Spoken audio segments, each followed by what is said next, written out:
দেখো স্ক্রিন দেখা যাচ্ছে তো ঠিকঠাক? হ্যাঁ স্যার। আচ্ছা, চলো তাহলে আমি ওই লিকুইড স্টেট, তার মধ্যে সারফেস টেনশন, এই পার্টটাকে একটা স্পেশাল এমফাসিস দিয়ে আমাদের পড়তে হবে, কারণ ভিসকোসিটি পার্টটা আমরা অলরেডি পড়েছি।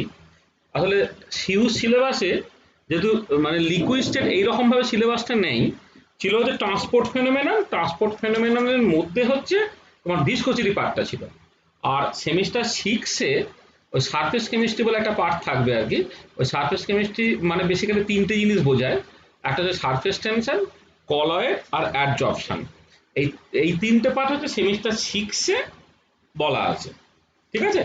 এটা এই জন্য ওই একটুখানি অন্যরকম ভাবে আমরা যখন পড়িয়েছিলাম যেরকম বলেছিলাম, মানে লিকুইডের যে জেনারেল প্রপার্টিজ গুলো, সেই প্রপার্টিজ গুলো আমরা আলোচনা করিনি। কিন্তু এখানে এই লিকুইড স্টেটের জেনারেল প্রপার্টিজ গুলো নিয়ে দু চারটে কথাবার্তা বলতে হবে, যেটা এই যে ফিজিক্যাল প্রপার্টিজ যেগুলো বলছো আর কি, সেগুলো নিয়ে কিছু কথাবার্তা বলবো। আর তারপরে মেনলি ফোকাস করবো হচ্ছে সারফেস টেনশনে। তাহলে আমরা যদি কোথাও কারো কোনো অসুবিধা হয় তাহলে আমাকে মাঝপথে আটকাবে, তবে সেইখান থেকে আমরা আস্তে আস্তে আস্তে প্রসিড করবো। দেখো, যখন তোমরা পদার্থের বিভিন্ন অবস্থাগুলো পড়েছিলে, মানে রেসপেক্টে স্টেটস অফ ম্যাটার, মানে পদার্থের যে বিভিন্ন অবস্থাগুলো স্টেটস অফ ম্যাটার, সেটা গেসিয়াস স্টেট বলার সময় প্রথম দিকে যে আলোচনাটা ছিল সেইখানে স্টেটস অফ ম্যাটার নিয়ে কিছু কথাবার্তা বলা হয়েছে, এবং সেখানে দেখবে সলিড স্টেট, লিকুইড স্টেট এবং গেসিয়াস স্টেটের মধ্যে যে মূল তফাৎগুলো সেইগুলো কিন্তু কিছুটা পরিষ্কার হচ্ছিল। আচ্ছা, স্টেটস অফ ম্যাটার এইটা বলতে গিয়ে আমরা মানে দেবে গেসিয়া, মানে যেখানে আমরা ফার্স্ট ভলিউমে যেখানে গেসিয়া স্টেট নিয়ে কথাবার্তা বলেছি, সেখানে একটা চ্যাপ্টার ইউজ করেছিলাম ওই স্টেটস অফ ম্যাটার ইত্যাদি বলে। সেইখানে প্রচুর স্টেটসের কথা বলা হয়েছে। এই প্রচুর স্টেটসের মধ্যে চারটে স্টেটস যেটা বেসিক্যালি স্টেবল স্টেট, যেটা নিয়ে আমরা ইন্টারেস্টেড হই আর কি। একটা থাকে হচ্ছে গেসিয়া স্টেট, একটা হচ্ছে আমার লিকুইড স্টেট, একটা সলিড স্টেট, আর একটা হচ্ছে প্লাজমা স্টেট। প্লাজমা স্টেট, আচ্ছা প্লাজমা স্টেটটা হচ্ছে তোমার মোস্ট অ্যাবান্ডেন্ট, মানে সবচেয়ে বেশি আছে, most abundant in the universe.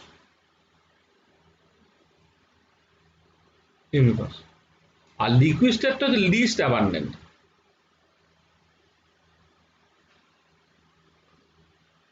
মানে ইউনিভার্সে কিন্তু লিকুইড স্টেটটা সবচেয়ে কম আছে।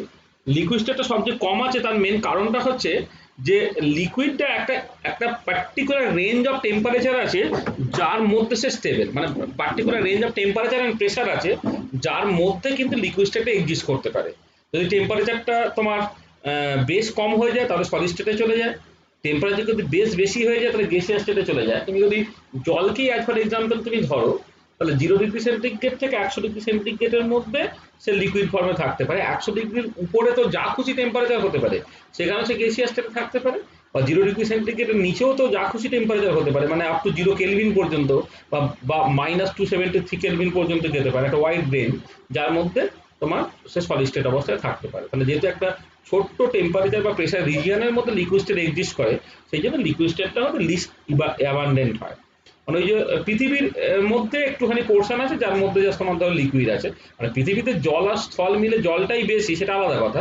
কিন্তু পৃথিবী বাদ দিয়ে অন্যান্য যে সমস্ত গ্রহ উপগ্রহগুলো আছে সেখানে তো কোনো জল নেই বা লিকুইড নেই।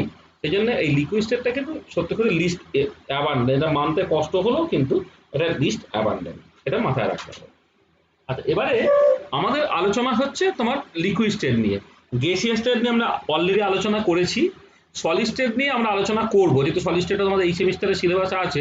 ক্যালকাটায় ওটা আবার ফোর্থ সেমিস্টারের মধ্যে আছে। হ্যাঁ, ঠিক আছে, যেহেতু তোমাদের এই সেমিস্টার সিলেবাসের মধ্যে আছে, তো সলিড স্টেটটা সিলেবাস অন্তত যতটুকু আছে ততটুকুটা আমরা পড়িয়ে দেবো আর কি। আমি যদি ফিজিক্যাল প্রপার্টিজ গুলো মেনলি দেখি,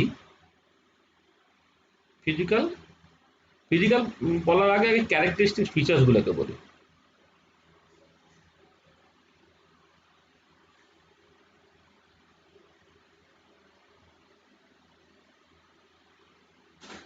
ক্যারেক্টারিস্টিক ফিচার্স, আচ্ছা ক্যারেক্টারিস্টিক ফিচার্স গুলোকে তুমি জাস্ট মানে বোঝার জন্য তুমি জাস্ট এইটুকু ব্যাপার ভাবো, তুমি প্লাজমা স্টেটটা মন থেকে ভুলে যাও। গ্যাসিয়াস স্টেট, লিকুইড এবং সলিড স্টেটের মধ্যে লিকুইড স্টেট ঠিক মাঝামাঝি আছে। মাঝামাঝি থাকার জন্য তাদের প্রপার্টিস গুলো সেটাও বেসিক্যালি গ্যাস এবং লিকুইডের মাঝামাঝি একটা জায়গায় দাঁড়ায় আর কি। তাহলে এমনিতে মানে তুমি সেইভাবে যদি ধরো গ্যাসের সঙ্গে কম্পেয়ার করে যদি দেখো, তাহলে লিকুইড স্টেটে যে মলিকুলগুলোর মধ্যে ইন্টার পার্টিকেল সেপারেশনটা কিন্তু যথেষ্ট কম হয়। তাহলে যা আমি বলতে পারি কোয়াইট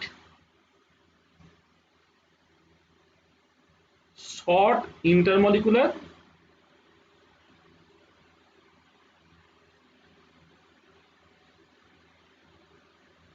সেপারেশন। হ্যাঁ, মানে কোয়াইট শর্ট ইন্টারমলিকুলার সেপারেশন, কিন্তু খেয়াল রাখতে হবে যে সলিডের মতো কিন্তু অত শর্ট নয়, মানে but not so short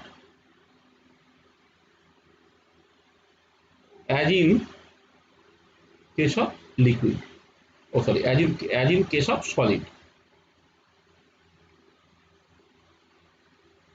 case of solid.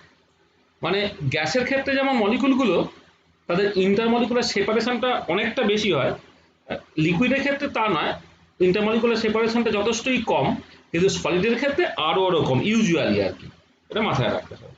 আর এবার তুমি জানো যে ওই নিউট্রাল কোভ্যালেন্ট মলিকুল তাদের মধ্যে যে ইন্টারাকশনটা আমরা ভ্যান ডার ওয়াল ইন্টারাকশন বলি, ও সেই ভ্যান ডার ওয়াল ইন্টারাকশনটা সাডেনলি হচ্ছে ইন্টারমলিকুলার সেপারেশন কমার সাথে সাথে বাড়ে। তাহলে যেহেতু এদের ক্ষেত্রে ইন্টারমলিকুলার সেপারেশন যথেষ্ট কম বললাম, সেই জন্য যথেষ্ট স্ট্রং ইন্টারমলিকুলার সেপারেশন থাকবে, এই যথেষ্ট স্ট্রং ইন্টারমলিকুলার অ্যাট্রাকশন থাকবে, কোয়াইট স্ট্রং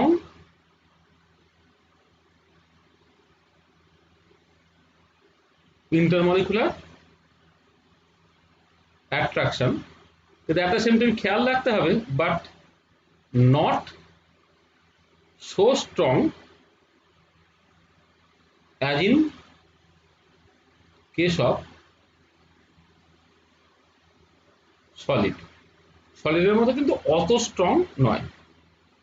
আচ্ছা, এবারে যখনই তোমার ইন্টারমলিকুলার সেপারেশন কমে গেল বা ইন্টারমলিকুলার অ্যাট্রাকশনটা তোমার বেড়ে গেল, তাহলে তার ডেনসিটি যথেষ্ট বেশি হবে, কোয়াইট হাই ডেনসিটি। আবার এই ব্র্যাকেটের মধ্যে ওই একই কথাটা থাকবে, সলিডের মতো অত ডেনসিটি না, মোর অর লেস ইনকম্প্রেসিবল। হ্যাঁ, মানে ইনকম্প্রেসিবল মানে কনস্ট্যান্ট টেম্পারেচার তুমি যদি প্রেশারটাকে বাড়াও, তাহলে এদের ক্ষেত্রে কিন্তু ভলিউমটা অত বেশি কমবে না। মানে গ্যাসের ক্ষেত্রে যেমন অনেকটা বেশি কমে যায়, লিকুইডের ক্ষেত্রে কিন্তু মোরাললেস এটা ইনকম্প্রেসিবল, মানে প্রেশারটা প্রচন্ড বেশি বাড়ালে তবেই কেবলমাত্র তার ভলিউমটা সাফিসিয়েন্টলি কমবে। ঠিক আছে, এইটা। আর এবারে এদের ক্ষেত্রে দেখা যায় যে ধরো গ্যাসের ক্ষেত্রে তুমি যে কন্টেনারে রাখো সবসময় সেই কন্টেনারের ভলিউমটা গ্যাসটা পুরোটা দখল করে নেয়। আর সলিডের ক্ষেত্রে যদি তুমি দেখো তার একটা নির্দিষ্ট শেপ আছে এবং তার নির্দিষ্ট ভলিউম আছে। আর লিকুইডের ক্ষেত্রে যেটা ব্যাপার সেটা হচ্ছে তার ভলিউমটা ফিক্সড, কিন্তু তার শেপটা কোনো রকম ভাবেই ফিক্সড না, সে যে কন্টেনারে রাখবে সেই কন্টেনারের মতো করে তার শেপটাকে ঠিক হয়ে যাবে। তাহলে তাহলে যে মানে নো কি বলবো স্পেসিফিক শেপ আর কি, no definite shape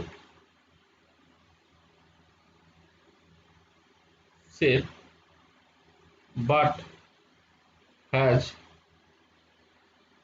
definite volume, ভলিউমটা কিন্তু ফিক্সড হয়ে আছে।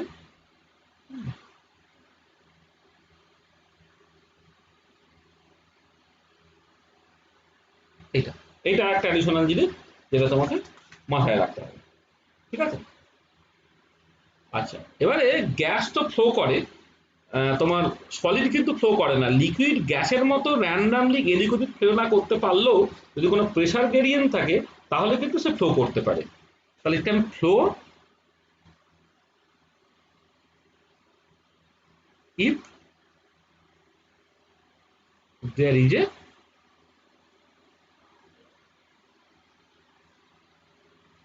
Pressure gradient. হাই প্রেশার থেকে লো প্রেশারের দিকে সে ফ্লো করতে পারে। সেখানে যখন আমি ফ্লুইড নিয়ে কথাবার্তা বলি, ফ্লুইড যেমন গ্যাস একটা ফ্লুইড তেমন লিকুইডও কিন্তু একটা ফ্লুইড, কারণ হচ্ছে ফ্লো করতে পারে। এটা এটা তোমার মাথায় রাখতে হবে। আচ্ছা, সরি।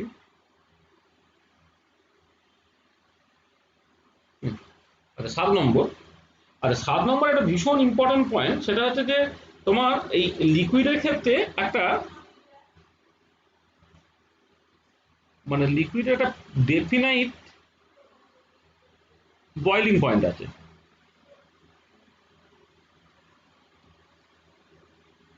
কাজে definite boiling point at a particular pressure. তুমি যদি প্রেশার ফিক্স করে দাও তাহলে প্রত্যেকটা লিকুইডে কিন্তু একটা ডেফিনাইট বয়লিং পয়েন্ট আছে। ফর এক্সাম্পল জলকে যদি তুমি মানে ভাবো, জলের ক্ষেত্রে তুমি দেখেছো কি 1 atmosphere প্রেসারে জলের বয়লিং পয়েন্ট হচ্ছে 100 ডিগ্রি সেন্টিগ্রেড বা 373 কেলভিন। এটা কিন্তু তোমার ফিক্স থাকবে। এবং একটা লিকুইডকে জাস্ট চেনার একটা উপায় কিন্তু এরকম, একটা সলিডকে যেমন চেনার উপায়, একটা ক্রিস্টালাইন সলিডকে ক্যারেক্টারাইজ করার একটা ইম্পর্টেন্ট প্রপার্টি হচ্ছে তার ডেফিনাইট মেল্টিং পয়েন্ট। মেল্টিং তোমার পরবর্তীকালে প্র্যাকটিক্যাল করবে, দেখবি organic compound, solid organic compound নিয়ে যখন অ্যানালিসিস করবে তখন তার মেল্টিং পয়েন্ট দিয়ে বুঝতে হয় অ্যাকচুয়ালি কোন কম্পাউন্ড তোমাকে দেওয়া হয়েছে আর কি, সেটা একটা ইম্পর্টেন্ট প্রপার্টি। ঠিক একই রকম লিকুইডের বয়লিং পয়েন্ট থেকে বুঝতে হয় এটা বেসিক্যালি তোমার কোন লিকুইড। তাহলে যদি প্রেশারটাকে ফিক্স করে দেওয়া হয়, ফিক্স করে দেওয়া হয়, তার একটা ডেফিনাইট বয়লিং পয়েন্ট আছে।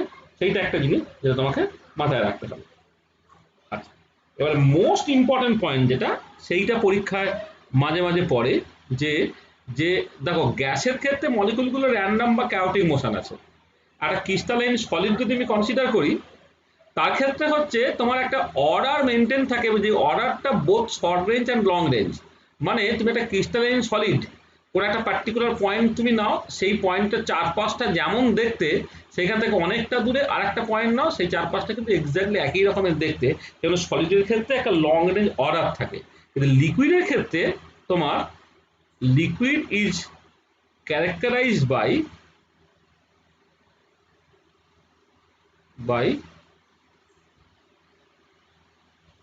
short range order and long range disorder. This is a very very important concept আর কি, যে মানে ইম্পর্টেন্ট প্রপার্টি, যে liquid is characterized by short range order and long range disorder. মানে ব্যাপারটা কিরকম, তাহলে আমি যেটা বলছিলাম যে গ্যাসের ক্ষেত্রে কোনো অর্ডারের কোনো বালাই নেই। হ্যাঁ, মানে গ্যাসের ক্ষেত্রে হচ্ছে তোমার একদম গ্যাস মলিকিউলকে র্যান্ডাম বা chaotic ওয়েতে মুভ করে বেড়ায়। আর সলিড যখন তুমি কনসিডার করো, পার্টিকুলারলি ক্রিস্টালাইন সলিড যখন কনসিডার করবে, তুমি পরিষ্কার দেখবে যে তার একটা মানে ডেফিনাইট অর্ডার আছে। মানে অ্যাটম বা মলিকিউল যা দিয়ে সলিডটা তৈরি হয়েছে সেটা পার্টিকুলার ফ্যাশনে সাজানো আছে, এবং সেই সাজানোটা হচ্ছে through out the crystal exist করে। অর্থাৎ আমি তখন বলবো যে একটা সলিড তার একটা লং রেঞ্জ অর্ডার আছে। আর এবার লিকুইড যদি কনসিডার করো, লিকুইডের ক্ষেত্রে দেখবে যে তার একটা শর্ট রেঞ্জ অর্ডার আছে। শর্ট রেঞ্জ অর্ডার আছে মানে তুমি ধরো একটা পার্টিকুলার পয়েন্ট তুমি নিলে, তার আশপাশটায় হয়তো একটা সুন্দর একটা অর্ডার মেনটেন আছে, কিন্তু তার থেকে আবার দূরে এক জায়গায় গেলে সেখানেও হয়তো একটা অর্ডার মেনটেন আছে। কিন্তু এর মধ্যে কিছু মলিকুল থাকবে, যে মলিকুলগুলো কিন্তু তোমার একটুখানি হ্যাপাজার্লি সাজানো আছে। তারপরে দেখো এইখানে একটা ছোট্ট ডিস্টেন্সের মধ্যে লোকালি একটা অর্ডার মেনটেন আছে, একটা এইখানে একটা লোকালি একটা অর্ডার মেনটেন আছে, এখানে একটা লোকালি অর্ডার মেনটেন আছে, কিন্তু এর মাঝে বেশ কিছু মলিকুলস আছে যারা র্যান্ডামলি সাজানো আছে আর কি। সেইটাকে বলা হচ্ছে যে এদের মানে এদের শর্ট রেঞ্জ অর্ডার আছে আর লং রেঞ্জ ডিসঅর্ডার আছে। এবং এটার সঙ্গে হচ্ছে তোমার বেসিক্যালি এর কম্পারিজনটা তুমি করতে পারো সলিডের ক্ষেত্রে কিন্তু এই অর্ডারটা থ্রু আউট মেনটেন থাকে। তাহলে এইটা হচ্ছে একটা ভীষণ ইম্পর্টেন্ট প্রপার্টি। এটা অনেক সময় 2 নম্বরের কোশ্চেন দিয়ে পড়ে, যে বলে যে liquid is characterized by short range order and long range disorder. এইটা বলতে তুমি অ্যাকচুয়ালি কি বুঝবে, মানে তাহলে এই পার্টিকুলার কেসে এটা দাঁড়াচ্ছে যে for liquid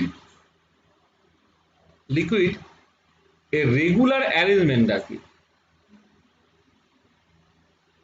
arrangement of the molecules exist only in short distance or locally, but this order is absent Gogali. This means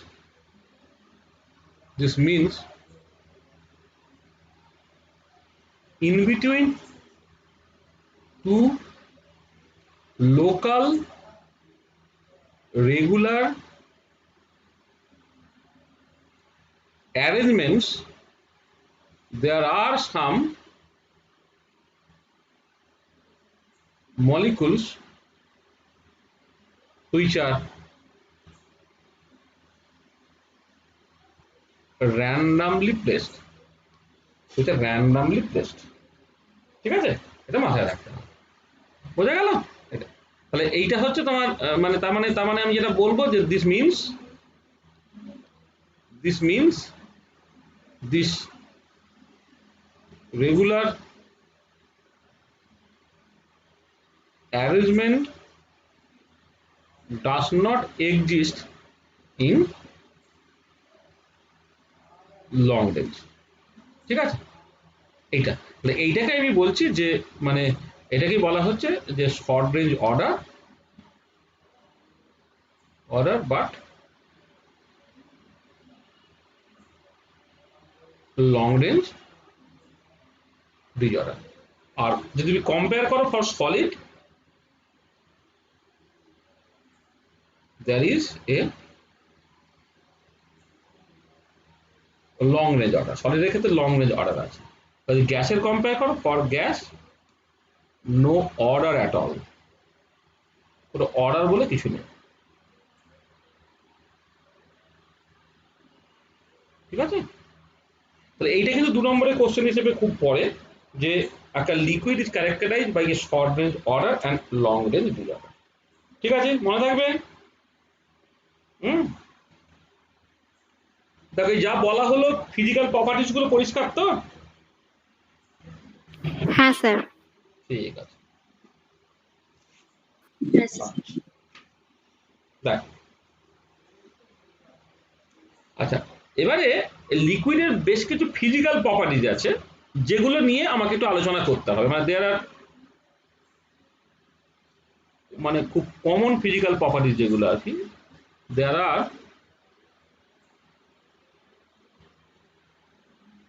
some physical properties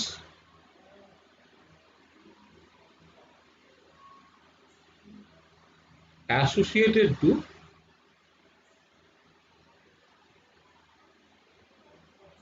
liquid state.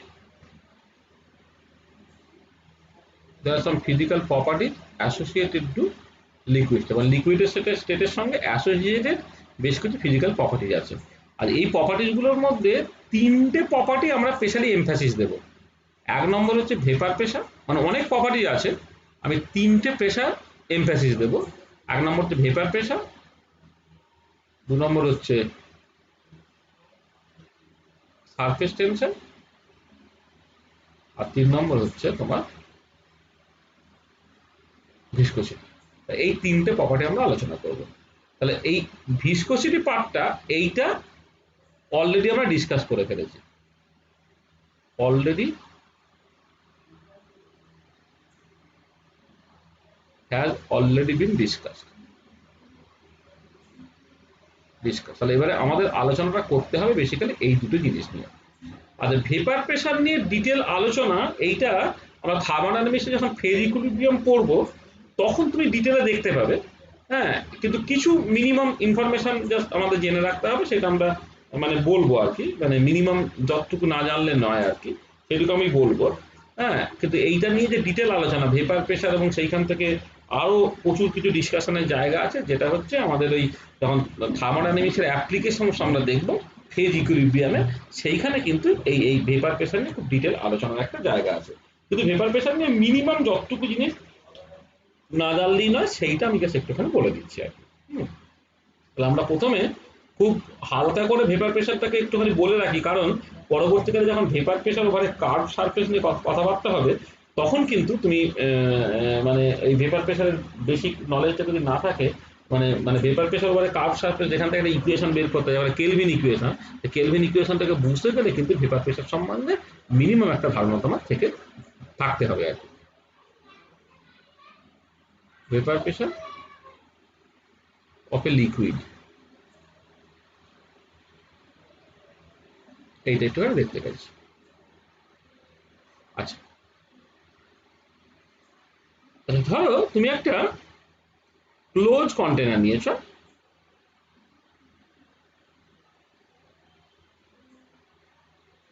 Close container নিলে, আচ্ছা বলে ক্লোজ কন্টেনারে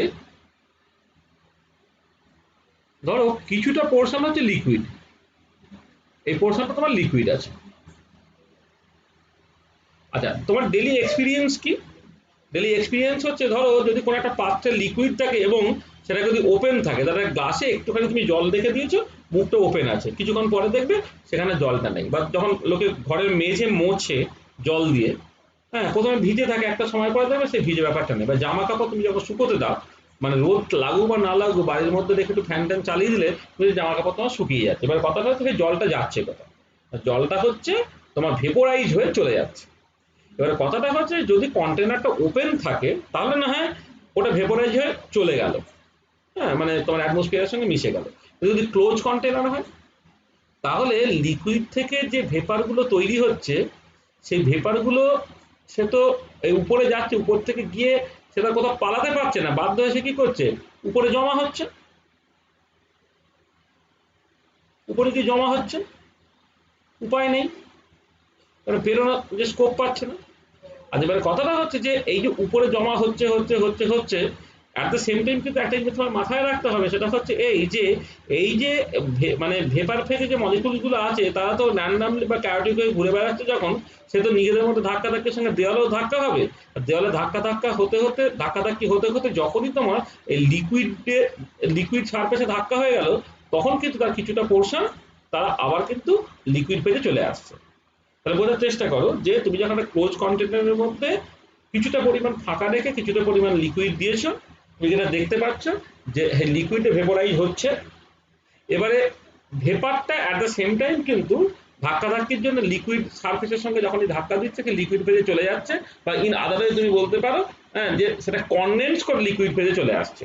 কারণ তুমি দেখবে একটা জলের বোতল তুমি নিয়েছো, দুপুরবেলা জল ভরেছো, ঠিক আছে তো, এবার তুমি রাত্রের দিকে বা ভোরের দিকে দেখবে যখন টেম্পারেচার একটু কমে যায়, বোতলের ভেতরে ড্রপ ড্রপ ড্রপ ড্রপ জল জাস্ট জমে গেছে। তার মানে কি, মানে ভেপারের একটা টেন্ডেন্সি আছে, পার্টিকুলার ক্লোজ কন্টেনারে যে ভেপারটা জমা হয়ে আছে তার একটা টেন্ডেন্সি আছে লিকুইফাই করে যাওয়া, কনডেন্স করে। এবারে কথাটা হচ্ছে যে একটা সময় আসবে যখন যে রেটে লিকুইড থেকে ভেপার ফেজে মলিকুলস গুলো যাচ্ছে, সেই একই রেটে ভেপার ফেজ থেকে লিকুইড ফেজে মলিকুল গুলো আসবে বলে তোমার ইকুইলিব্রিয়াম এক্সিস্ট করে যাবে। যখন ইকুইলিব্রিয়াম এক্সিস্ট করে গেল, তখন ভেপার ফেজে যে প্রেশারটা অ্যাবভ দ্য লিকুইড, সেটাকে বলা হচ্ছে তোমার ভেপার প্রেশার। খেয়াল করে দেখো, আর ক্লোজ কন্টেনারের মধ্যে তুমি জাস্ট লিকুইড রেখেছো, সেই লিকুইডটা ভেপোরাইজ করছে, আবার ভেপারটা কনডেন্স করে লিকুইড ফেজে আসছে, এই দুটো অপোজিং প্রসেস চলছে। এবারে সাফিসিয়েন্ট টাইম যদি অ্যালাউ করো, এই দুটো মানে লিকুইড থেকে ভেপার ফেজে যাওয়ার রেট আর ভেপার থেকে লিকুইড ফেজে আসার রেট দুটো সমান হয়ে যাবে। যখন রেটগুলো সমান হয়ে যাবে ইকুইলিব্রিয়াম এক্সিস্ট করবে, আর যখন ইকুইলিব্রিয়াম এক্সিস্ট করে গেল তখন ভেপার ফেজে অ্যাবভ দ্য লিকুইড যে প্রেশারটা, সেটাকেই বলা হচ্ছে স্যাচুরেটেড ভেপার প্রেশার বা সিম্পলি ভেপার প্রেশার। কি দাঁড়াচ্ছে জিনিসটা যখন ছোট্ট করে লিখে দেওয়া যাক, সেটা হচ্ছে এই যে consider a liquid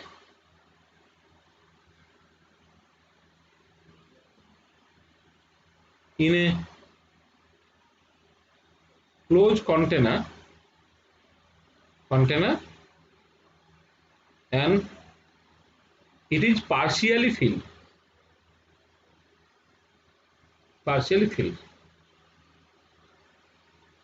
Liquid has a tendency to vaporize,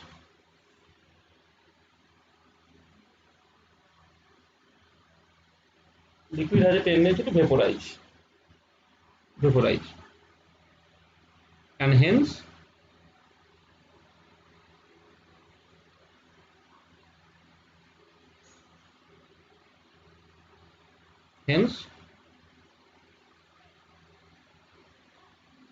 molecules go into the vapor phase from the liquid phase. But at the same time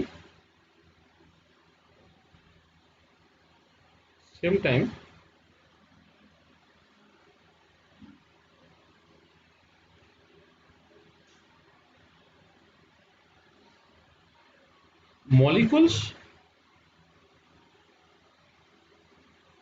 in the vapor phase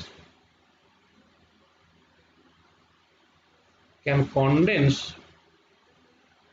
to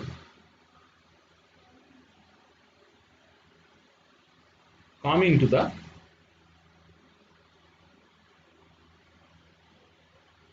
liquid phase. Okay, at the same time molecules in the vapor phase can condense to come into the liquid phase. If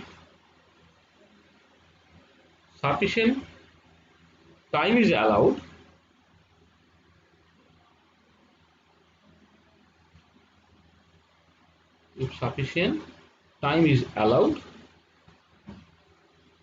then a situation will come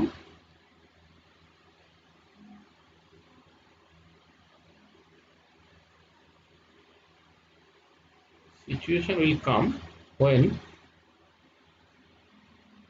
a rate of these two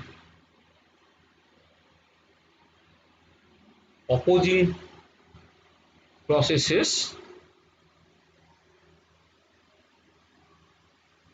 become equal. ঠিক আছে, that is an equilibrium is established. একটা equilibrium established হবে, ঠিক আছে। আচ্ছা, এবারে at this equilibrium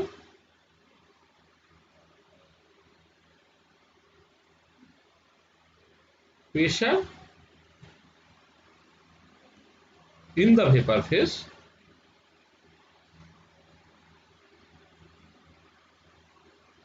above the liquid is called the saturated vapor pressure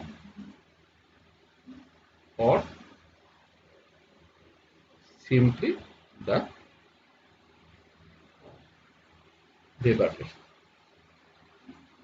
ঠিক আছে, দেখো তো ভেপার প্রেসারের ডেফিনেশনটা কি হলো, আমি যেটা বলেছি আরেকবার রিপিট করছি, সেটা হচ্ছে একটা কন্টেনার তুমি নিয়েছো, ক্লোজ কন্টেনার, সেইখানটা তুমি পার্শিয়ালি লিকুইড দিয়ে ফিল করছো, লিকুইডের একটা টেন্ডেন্সি আছে তাকে ভেপার ফেজে যাওয়া, তার লিকুইড থেকে ভেপার ফেজে মলিকুলগুলো যাচ্ছে, আবার ভেপার ফেজে মলিকুলগুলো কনডেন্স করে লিকুইড ফেজে আসছে, এই দুটো অপোজিং প্রসেস চলছে।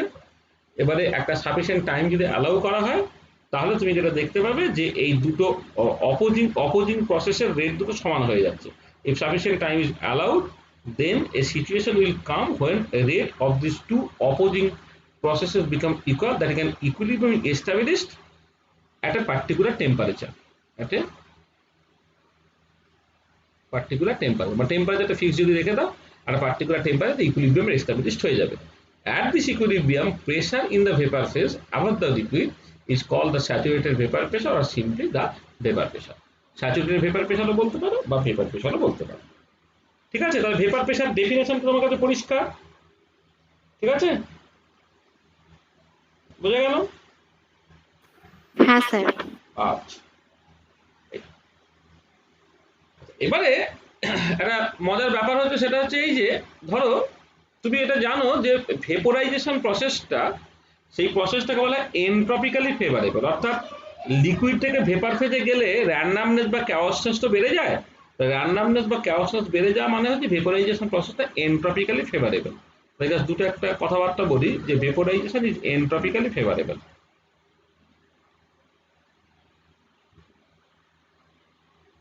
Is entropically favourable. তুমি জানো যে entropy is a measure of randomness or ক্যাওসনেস।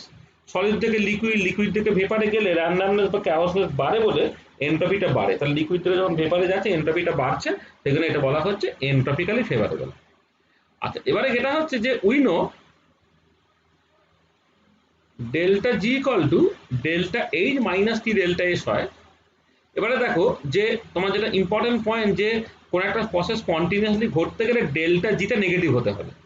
Delta G negative হতে হবে। এবারে ডেল্টা এস যদি ইটসেলফ পজিটিভ, তাহলে এইখানে মাইনাস আছে, মানে এই minus T delta S A basically delta GK negative করতে চাইবে, তবে প্রসেসটা স্পন্টিনিয়াস হবে। এবং এটা ইম্পর্টেন্ট পয়েন্ট, দেখো যে টেম্পারেচার যত বেশি হবে, এই টি ইন্টু ডেল্টা এস তার কন্ট্রিবিউশনটা তত বেশি হবে, তত ডেল্টা জিটা নেগেটিভ হবে এবং প্রসেসটা স্পন্টিনিয়াস হবে। তার মানে এখান থেকে পরিষ্কার যে clearly with increase in temperature,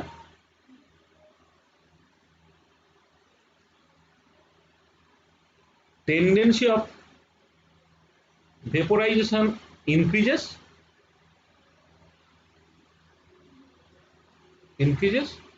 and vapor pressure increases.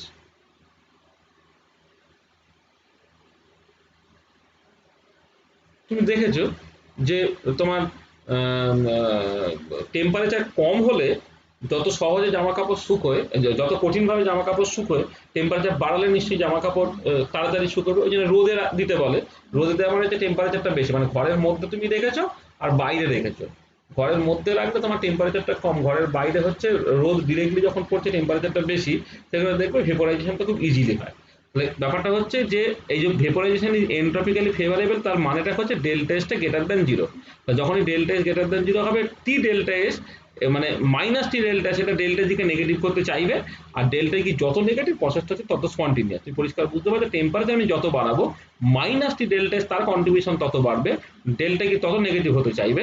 হ্যাঁ, এবং করসপন্ডিংলি তোমার এটা মানে ভেপোরাইজেশন প্রসেস বা ভেপোরাইজেশনের টেন্ডেন্সিটা বাড়বে এবং ভেপার প্রেশারটা বাড়বে। এটা ঠিক আছে। আর এবারে এই ভেপার প্রেশারের সঙ্গে বয়লিং পয়েন্টের একটা সম্পর্ক আছে। হ্যাঁ, কি সম্পর্ক? সম্পর্কটা হচ্ছে এই যে if we increase temperature, then a situation will come. If we increase temperature, then a situation will come when vapor pressure becomes equal to the atmospheric pressure. মানে তোমার মানে এয়ার প্রেশার বা অ্যাটমসফিয়ারিক প্রেশারের সঙ্গে সমান হয়ে যেত।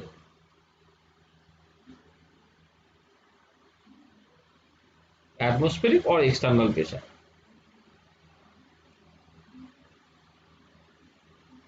তাহলে তুমি টেম্পারেচার ধর বাড়িয়ে যাচ্ছ, ভেপার প্রেশারটা বাড়ছে, বেড়ে একটা সময় এলো যখন ভেপার প্রেশারটা তোমার অ্যাটমসফিয়ারিক প্রেশার বা এক্সটার্নাল প্রেশারের সঙ্গে সমান হয়ে গেল। ঠিক আছে। তাহলে দেন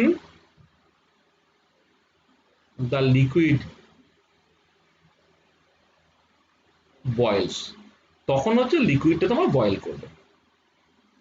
ঠিক আছে, তখন লিকুইডটা বয়েল করবে। Liquid বয়েলস and this temperature is called the boiling point of the liquid. তাহলে বয়লিং পয়েন্টে কি করে আসছে বুঝতে পারছো? যে মানে নর্মাল টেম্পারেচার একটা ভেপার প্রেশার ছিল, এবার টেম্পারেচার আমি বাড়াচ্ছি, এবার এমন একটা টেম্পারেচারে নিয়ে চলে গেলাম যখন হচ্ছে এই ভেপার প্রেশারটা অ্যাটমসফিয়ারিক প্রেশারের সঙ্গে সমান হয়ে যাচ্ছে, তখন লিকুইডটা বয়েল করবে। এবং এই যে টেম্পারেচারে এই বয়েলিংটা হলো তাকে বলা হবে হচ্ছে, যে টেম্পারেচারে এই সিচুয়েশনটা ঘটলো তখন তাকে বলা হবে যে বয়েলিং পয়েন্ট। একটা টেম্পারেচার, যে টেম্পারেচার ভেপার প্রেশারটা অ্যাটমসফিয়ারিক প্রেশারের সঙ্গে সমান হচ্ছে, সেই টেম্পারেচারটাই হচ্ছে তোমার বয়েলিং পয়েন্ট। তাহলে এবারে দেখো যে মানে যার ভেপার প্রেশারটা ইটসেলফ খুব বেশি, অর্থাৎ যার ভোলাটিলিটি যত বেশি, তার বয়লিং পয়েন্ট তত কম হবে। তাহলে হায়ার দ্য ভোলাটিলিটি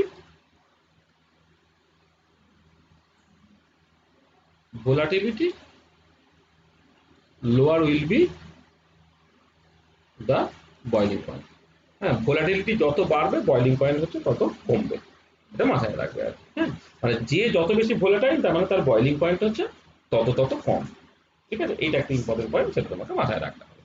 আচ্ছা, এবারে এই তোমার প্রেসারের সঙ্গে বয়লিং পয়েন্টের সাডেনলি একটা সম্পর্ক আছে, তাই তো? তাহলে আমি যে বয়লিং পয়েন্টটা দেখো, তোমার খুব স্বাভাবিক ব্যাপার দেখো, যেটা পরিষ্কার বোঝা যাবে সেটা হচ্ছে যে ধরো যদি আমি এক্সটার্নাল প্রেসারটাকে কমিয়ে দিই, ফর এক্সাম্পল, আমার ব্যাপারটা কি হলো যে এক্সটার্নাল প্রেসার একটা কিছু আছে, ভেপার প্রেসার একটা কিছু আছে, টেম্পারেচার বাড়িয়ে বাড়িয়ে বাড়িয়ে বাড়িয়ে ভেপার প্রেসারটা আমি এক্সটার্নাল প্রেসারের সঙ্গে যখন সমান করবো তখন সে বয়েল করবে। আর এবার এক্সটার্নাল প্রেসারটাকে যদি আমি ইটসেলফ কমিয়ে দিই, এক্সটার্নাল প্রেসারটা কমিয়ে দিই মানে হচ্ছে ধর আমি কলকাতায় না রেখে ধর আমি দার্জিলিং এ যদি রাখি, দার্জিলিং এ তো ভেপার প্রেসার ইটসেলফ খুব মানে সরি এক্সটার্নাল প্রেসার ইটসেলফ কম, এক্সটার্নাল প্রেসার যদি কম হয়ে যায় তাহলে কি হবে, কম টেম্পারেচারেই লিকুইড বয়েল করে যাবে। তুমি দেখেছো যে এই যে বলে যে দার্জিলিং এ জিনিসপত্র সেদ্ধ হতে চায় না, মানে মানে তুমি জলে যখন রান্না করবে প্রেসার কুকার যদি ইউজ না করো না তাহলে জিনিসপত্র তোমার সেদ্ধ হতে যায় না। সেদ্ধ হতে যায় না, তার কারণটা কি? কারণটা হচ্ছে যে যখন বয়লিং পয়েন্ট রিচ করে যাবে তখন তো জলের টেম্পারেচার বাড়বে না, কারণ জলটা তখন ভেপোরাইজ করবে। এবারে যেটা হচ্ছে যে কলকাতার তুলনায় দার্জিলিং এ যেহেতু আমার এয়ার প্রেসারটা বা এক্সটার্নাল প্রেসারটা কম, এবারে কি হচ্ছে একটা লিকুইড বা জল তার টেম্পারেচার বাড়িয়ে বাড়িয়ে বাড়িয়ে বাড়িয়ে যখন ভেপার প্রেসারটা এক্সটার্নাল প্রেসারের সঙ্গে সমান হবে তখন তো বয়েল করবে। তার মানে পরিষ্কার তুমি দেখো, তুমি যখন টেম্পারেচারটা বাড়াচ্ছ বাড়াচ্ছ বাড়াচ্ছ, কি হচ্ছে আলটিমেটলি, যে যখন এক্সটার্নাল প্রেসারটা তোমার ইটসেলফ কম, তখন অল্প টেম্পারেচার বাড়ালেই হচ্ছে ভেপার প্রেসারটা এক্সটার্নাল প্রেসারের সঙ্গে সমান হয়ে যাবে, অর্থাৎ কম টেম্পারেচারে লিকুইড বয়েল করে যাবে। ঠিক আছে, তার মানে আমি এইটুকু অন্তত বুঝতে পারছি যে প্রেসারের সঙ্গে তোমার বয়লিং পয়েন্টের একটা সম্পর্ক আছে, সেইটা একটুখানি দেখে নিতে হবে। সেই সেইটাই হচ্ছে মানে এই যে ভেপার প্রেসারের সঙ্গে সরি এক্সটার্নাল প্রেসারের সঙ্গে তোমার বয়লিং পয়েন্টের যে সম্পর্কটা, সেই সম্পর্কটাই হচ্ছে Clausius Clapeyron equation. Clausius Clapeyron equation. আর এই ক্লসিয়াস ক্ল্যাপেরন ইকুয়েশনটা আমরা সেমিস্টার 4-এ তখন ফেজ ইকুইলিব্রিয়াম পড়বো, তার ডেরিভেশনটা আমি করব। হ্যাঁ, এইটা বেসিক্যালি ক্লসিয়াস ক্ল্যাপেরন ইকুয়েশন কি বলে আমি যা শুধু ফাইনাল ফর্মটা লিখছি, তার ডেরিভেশনটা বোঝার জন্য থার্মোডাইনামিক্স জানতে হবে, সেই থার্মোডাইনামিক্সটা এখনো হয়নি আমাদের।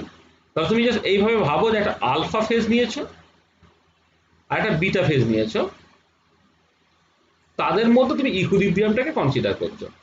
মানে তুমি মনে মনে ভাবো সলিডের সঙ্গে লিকুইড ইকুইলিব্রিয়াম, বা সলিডের সঙ্গে ভেপার ইকুইলিব্রিয়াম, বা লিকুইডের সঙ্গে ভেপার ইকুইলিব্রিয়াম, এই ইকুইলিব্রিয়াম গুলোর কথা আমি বলছি আর কি। মানে একটাকে আলফা ফেজ নাম দিচ্ছি, একটাকে বিটা ফেজ তোমার নাম দিচ্ছি। ঠিক আছে, আচ্ছা এবারে এই এই এই যেটা কথা হচ্ছে যে এই যে ইকুইলিব্রিয়ামটা, সেই ইকুইলিব্রিয়ামটা এক্সিস্ট করে কোন একটা পার্টিকুলার টেম্পারেচার প্রেসারে, একটা পার্টিকুলার টেম্পারেচার পার্টিকুলার প্রেসারে ইকুইলিব্রিয়ামটা এক্সিস্ট করে। আমি অ্যাজ ফর এক্সাম্পল ধরো, আমি যদি জল তুমি লিকুইড অবস্থায় নিলে আর জল ধরো ভেপার অবস্থায় নিলে, এদের মধ্যে ইকুইলিব্রিয়ামটা কখন অ্যাটেন্ড করে তুমি দেখো, যদি প্রেসারটাকে 1 অ্যাটমসফিয়ার বলি, টেম্পারেচারটা হচ্ছে 373 কেলভিন, বা প্রেসারটা যদি 1 অ্যাটমসফিয়ার বলি, টেম্পারেচারটা 373 কেলভিন। দেখো এইটাতে তোমার জল এবং জলীয় বাষ্প ইকুইলিব্রিয়েট করে, মানে জল জলীয় বাষ্প মানে বয়েল করছে কোথায়, 100 ডিগ্রি সেন্টিগ্রেড 1 অ্যাটমসফিয়ার প্রেসার, তাহলে কোনো একটা গিভেন টেম্পারেচার প্রেসারে এই ইকুইলিব্রিয়ামটা এক্সিস্ট করে। আর এবারে কথাটা হচ্ছে যে আমি এবারে প্রেসারটাকে তো চেঞ্জ করলাম, লেট আস চেঞ্জ প্রেসার, প্রেসারটা আমি চেঞ্জ করলাম, ঠিক আছে তো? দেন equilibrium temperature will also change automatically। হ্যাঁ, তাহলে তখন এই তোমার ইকুইলিব্রিয়াম টেম্পারেচারটাও কিন্তু অটোমেটিক্যালি চেঞ্জ হবে। ঠিক আছে, এটা হচ্ছে কথা। তাহলে যেটা কথা হচ্ছে যে এই ইকুইলিব্রিয়ামটা করে একটা গিভেন টেম্পারেচার প্রেসারে ঘটছে, তুমি যদি প্রেসারটাকে চেঞ্জ করো তাহলে ইকুইলিব্রিয়াম টেম্পারেচারটা সেই মতো করে পাল্টাবে। তার যে এক্সাম্পলটা আমি দিলাম, তখন এই প্রেসারটা 1 অ্যাটমসফিয়ারের বদলে তুমি অন্য একটা প্রেসার তুমি নেবে, যেমন দার্জিলিং এর ক্ষেত্রে বললাম তুমি লো প্রেসার নিচ্ছ, তাহলে দেখতে পাচ্ছ যে সেটা কম টেম্পারেচারে বয়েল করে যায়। আবার প্রেসার কুকারের ভেতরে তুমি প্রেসারটাকে অনেক বেশি করতে পারছো বলে জল কিন্তু বেশি টেম্পারেচারে বয়েল করবে বলে তুমি সহজে সেদ্ধটা করতে পারছো আর কি। তাহলে জেনারেলি যেটা কথা হচ্ছে যে প্রেসার চেঞ্জ করলে ইকুইলিব্রিয়াম টেম্পারেচারটাও চেঞ্জ হবে। এবার কেমন করে চেঞ্জ হবে, সেইটাই হচ্ছে তোমার ক্লসিয়াস ক্ল্যাপেরন ইকুয়েশন। সেটা বলছে তোমার ডিপি বাই ডিটি, এইটা সেইটা হচ্ছে তোমার delta S bar transition by delta V bar transition. অর্থাৎ আলফা ফেজ থেকে বিটা ফেজে যাওয়ার জন্য পার মোল একটা এনট্রপি চেঞ্জ হবে ডিভাইডেড বাই পার মোল যে ভলিউমের চেঞ্জ হচ্ছে সেইটা। এইটাকে তুমি লিখতে পারো জাস্ট এই ডেল্টা এইচ বার ট্রানজিশন, মানে এনট্রপি চেঞ্জ হচ্ছে হিটের চেঞ্জ ডিভাইডেড বাই টেম্পারেচার, এটা transition temperature into delta V bar transition, এরকম ভাবে লিখতে পারো delta H T delta H by T. আর এবার ট্রানজিশনের জন্য এই এনথালপির চেঞ্জটা সেটাই হচ্ছে বেসিক্যালি মোলার লেটেন্ট হিট, তাই না? মানে কোন একটা ট্রানজিশন সলিড থেকে মানে বরফ থেকে জল হচ্ছে বা জল থেকে জলীয় বাষ্প হচ্ছে, তার ক্ষেত্রে এনথালপির চেঞ্জ ডিউরিং ট্রানজিশন সেটাই বেসিক্যালি তোমার molar latent heat divided by এই transition temperature into delta V bar transition. ঠিক আছে, তাহলে এল বারটা হচ্ছে মোলার লেটেন্ট হিট এইটা। তো এই যে ইকুয়েশনটা পেলে, এই ইকুয়েশনটাকে বলা হচ্ছে ক্লসিয়াস ক্ল্যাপেরন ইকুয়েশন। ক্লসিয়াস, আচ্ছা তার আগে না এটাকে বলা হয়, মানে আমি ক্লসিয়াস ক্ল্যাপেরন ইকুয়েশন পরে বলবো, এই ইকুয়েশনটাকে বলা হয় ক্ল্যাপেরন ইকুয়েশন।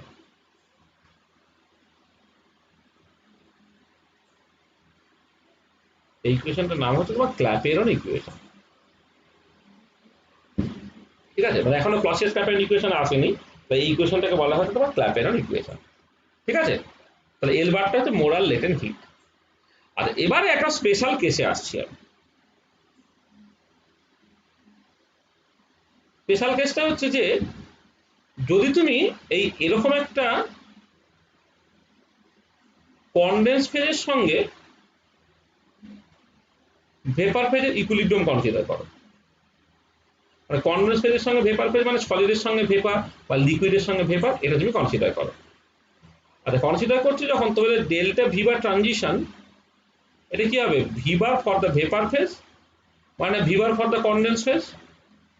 আর এবারে দেখো যে মানে কনডেন্স ফেজের মোলার ভলিউমটা গ্যাসের তুলনায় অনেক অনেক কম। ধরো জল থেকে যখন জলীয় বাষ্প হচ্ছে, জলের মোলার ভলিউমটা তোমার ওই 18 সিসির মতো হয় না, জলীয় বাষ্পর মোলার ভলিউমটা 22,400 সিসি এনটিপিতে সবটাই। তুমি পরিষ্কার বুঝতে পারছো যে কথা 18-20 সিসি থেকে 22,000 সিসি মানে প্রায় 1000 গুণ বেশি। তাহলে যেটা কথা, এইটাকে তুমি তাহলে approximately molar volume for the vapour লিখতে পারবে। কারণটা কি, as molar volume for the ভেপারটা is much greater than molar volume for the condense phase, মানে সলিড বা লিকুইড তাদের এক মোলের যে ভলিউম তার তুলনায় ভেপারের মোলার ভলিউমটা অনেক অনেক বেশি। তাহলে এইটা একটা অ্যাপ্রক্সিমেশন আমি করলাম। আচ্ছা সেকেন্ড যে অ্যাপ্রক্সিমেশনটা করছি সেটা হচ্ছে আমি ধরে নিচ্ছি যে ভেপারটা আইডিয়ালি বিহেভ করে। তাহলে assume that the vapour behaves ideally. ধরে না ভেপারটা তোমার আইডিয়ালি বিহেভ করছে। আচ্ছা ভেপারটা যদি আইডিয়ালি বিহেভ করে তাহলে এই molar volume for the vapour সেটা তুমি কি লিখতে পারো, আরটি বাই পি দিয়ে রিপ্লেস করতে পারো, কারণ আইডিয়াল গ্যাসের ইকুয়েশন সেট ওবে করছে, মানে পিভি ইকুয়াল টু এনআরটি, তাহলে এক মোলের জন্য P V bar equal to RT, তাহলে ভিবারটা তুমি আরটি বাই পি বলতে পারছো। তাহলে then Clapeyron equation can be written as, দেখো dP by dT equal to L bar divided by T, তো অলরেডি ছিল টিটা কিন্তু এখানে ট্রানজিশন টেম্পারেচার, আর ডেল্টা ভিবারের জায়গায় তাহলে আমি কি লিখে দেবো, ডেল্টা ভিবার ট্রানজিশন সেটা হচ্ছে ভিবার ভেপোরাইজেশন হলো, আবার ভিপার ভেপোরাইজেশনের জায়গায় তুমি আরটি বাই পি বসিয়ে দিচ্ছ, তাহলে এখানে আরটি বাই পি এটা আমি বসালাম। তাহলে এটা কি দাঁড়াচ্ছে দেখো, এই DP by P by DT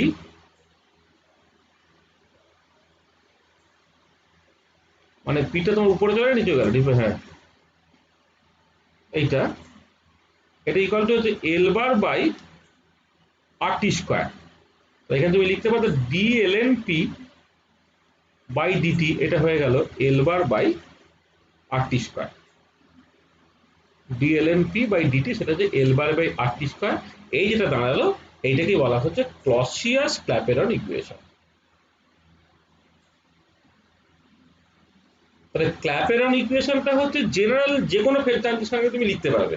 alpha phase থেকে বিটা ফেজ, সেটা যে সলিড থেকে ভেপার, লিকুইড থেকে ভেপার হবে না সলিড থেকে লিকুইড হবে তার সঙ্গে কোনো বাধ্যবাধকতা নেই। একটা স্পেশাল কেসে যখন তুমি কনডেন্স ফেজ ভার্সেস ভেপার এই ইকুইলিব্রিয়ামটা কনসিডার করবে, তখন তুমি দুটোই অ্যাজাম্পশন প্রথমে ধরে নিচ্ছ যে molar volume for the vapour is much much greater than the molar volume for the condense phase, এটা একটা পার্ট। আর সেকেন্ডে যে জিনিসটা ভাবছো সেটা হচ্ছে যে ভেপারটা আইডিয়ালি বিহেভ করে, সেখানে ভিবার ভেপারটা তুমি আরটি বাই পি দিয়ে রিপ্লেস করছো, রিপ্লেস করলে এই ইকুয়েশনটা মডিফাইড হয়ে গেল, সেটাকে ডিএলএন পি বাই ডিটি হচ্ছে L bye bye RT square, যেটা হলো এটাই হচ্ছে ক্লসিয়াস ক্ল্যাপেরন ইকুয়েশন। ঠিক আছে, তাহলে একটা ছিল ক্ল্যাপেরন ইকুয়েশন, হচ্ছে ক্লসিয়াস ক্ল্যাপেরন ইকুয়েশন। এবার তুমি চাইলে এগুলো ইন্টিগ্রেটেড ফর্ম হ্যানা দানা তুমি করতে পারো আর কি। তাহলে জাস্ট এই যতটুকু বললাম এইটুকু একটু খেয়াল রাখতে হবে যে ভেপার প্রেশার, তাহলে আমি ভেপার প্রেশার কাকে বলে সেটা আলোচনা করলাম। টেম্পারেচার বাড়ালে ভেপার প্রেশার বাড়ে, এবং টেম্পারেচার বাড়াতে বাড়াতে একটা সময় যখন ভেপার প্রেশারটা অ্যাটমসফিয়ারিক প্রেশারের সঙ্গে সমান হয়ে যাবে তখন সে বয়েল করবে, তাহলে বয়েলিং পয়েন্টের সঙ্গে ভেপার প্রেশার তুমি একটা সম্পর্ক পেয়ে যাচ্ছ। আর ভেপার প্রেশারের সঙ্গে বয়েলিং পয়েন্টের সম্পর্কটা তুমি ক্লসিয়াস ক্ল্যাপেরন ইকুয়েশন দিয়ে মেনলি বুঝতে হয়। আর যখন মানে যে কোনো ইকুইলিব্রিয়ামের ক্ষেত্রে ক্ল্যাপেরন ইকুয়েশন দিয়ে বুঝতে হয়। আর কনডেন্স ফেজের সঙ্গে যদি ভেপার ফেজের ইকুইলিব্রিয়াম ভাবি, অর্থাৎ সাবলিমেশনের কথা ভাবি, অর্থাৎ তুমি ভেপোরাইজেশনের কথা ভাবো, হ্যাঁ এই বা বয়েলিং এর কথা ভাবো, তখন কিন্তু তোমার যে ইকুয়েশনটা হবে সেটা হচ্ছে ক্লসিয়াস ক্ল্যাপেরন ইকুয়েশন। ঠিক আছে, তো দেখো যেটা বললাম এটা পরিষ্কার। হ্যাঁ স্যার। এবার এগুলো থেকে অনেক সময় নিউমেরিক্যাল প্রবলেম করে, নিউমেরিক্যাল প্রবলেম কোনো একটা প্রেসারে বয়লিং পয়েন্ট বলে দিয়েছে, অন্য প্রেসারে তোমাকে বয়লিং পয়েন্ট বের করতে বললো, তখন এই ইকুয়েশনটাকে তোমাকে ইন্টিগ্রেট করে পুরো জিনিসটাকে করতে হবে আর কি। হ্যাঁ, যখন নিউমেরিক্যাল প্রবলেমের দরকার পড়বে তখন এটাকে ইন্টিগ্রেট করে আমরা সেই মতো করে জিনিসটাকে করতে পারবো। মানে ডিএলএন পিটাকে বাঁ দিকে রাখলে, ডিটাকে ডান দিকে নিয়ে চলে গেলে, তুমি ইন্টিগ্রেট করলে প্রেশারটা পি1 থেকে পি2 গেলে তাহলে বয়লিং পয়েন্টটা কেমন করে চেঞ্জ হবে তুমি দেখে নিতে পারো। মানে আমি এটা একটা নয় করিয়ে দিচ্ছি, সেটা হচ্ছে ধরো মানে তুমি যদি এই যে ফর্মটা হচ্ছে ডিফারেন্সিয়াল ফর্মে তুমি আছো, এবার ডিএলএন পিটাকে যদি এটা ডান দিকে পাঠিয়ে দাও, L bar by R T square DT হলো, তুমি ইন্টিগ্রেট করো, ধরো যখন প্রেশারটা হচ্ছে 1 বার, তখন যে বয়লিং পয়েন্ট এটা টিবি স্টার বলছি, আর টিবি স্টারটাকে বলা হয় normal boiling point. Normal boiling point মানে যখন অ্যাটমসফেরিক প্রেশারটা 1 বার না, তখন যে বয়লিং পয়েন্ট তখন নর্মাল বয়লিং পয়েন্ট। আর এবার প্রেশারটা যখন পি হলো তখন ধরে নাও এটা হয়ে গেছে তোমার টি। ঠিক আছে, তুমি ইন্টিগ্রেট করো কি দাঁড়াচ্ছে, এল এন পি বাই 1 বার, বাঁ দিকটা হলো। আচ্ছা ডান দিকটা কি হচ্ছে দেখো তোমার L by R T square, তাহলে এল বার আর আর যদি কনস্ট্যান্ট হয়ে যায় তাহলে minus L bar by R T, minus L bar by R T, এটা ইন্ডিকেট করছো লিমিটটা যাচ্ছে কোথা থেকে না টি বি স্টার থেকে টিবিতে। তাহলে কি হচ্ছে এটা এল বার বাই আর যদি তুমি কমন নিয়ে নাও সেটা হয়ে যাচ্ছে 1 by TB star minus 1 by TB, এইটা এটা হয়ে যাচ্ছে L N P by 1 bar. এইটা হচ্ছে তোমার ইন্টিগ্রেটেড ফর্মটা। এটা এখানে তুমি অ্যাজিউম করে নিয়েছো, assuming L bar is independent of temperature.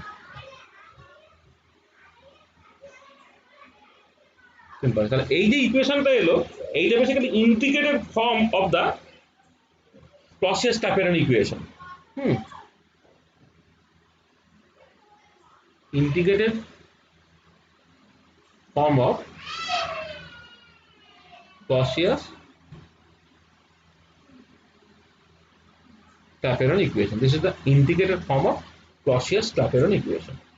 ঠিক আছে, এটা মানে নিউমেরিক্যাল প্রবলেম করার সময় দেখবে তুমি এই ফর্মুলাটাকে ইউজ করে ফেলতে পারবে।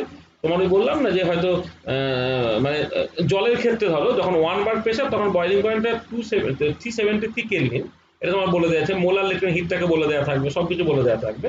এবার পরে একটা গিভেন প্রেশারে হয়তো বয়লিং পয়েন্টটা কত তোমাকে বের করতে বললো, বা বয়লিং পয়েন্টে এত হতে গেলে তোমার কতখানি প্রেশার চেঞ্জ করতে হবে সেটা তোমার বললো, তুমি এখন তখন জিনিসগুলো ইজিলি করতে পারবে। তো দেখো একটা পার্ট আমরা আলোচনা করলাম, যা আলোচনা করেছি এখন পর্যন্ত তাতে কারো কোনো অসুবিধা আছে কিনা একটু বলে না।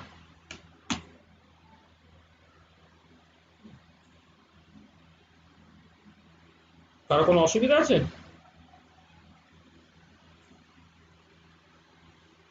কিরে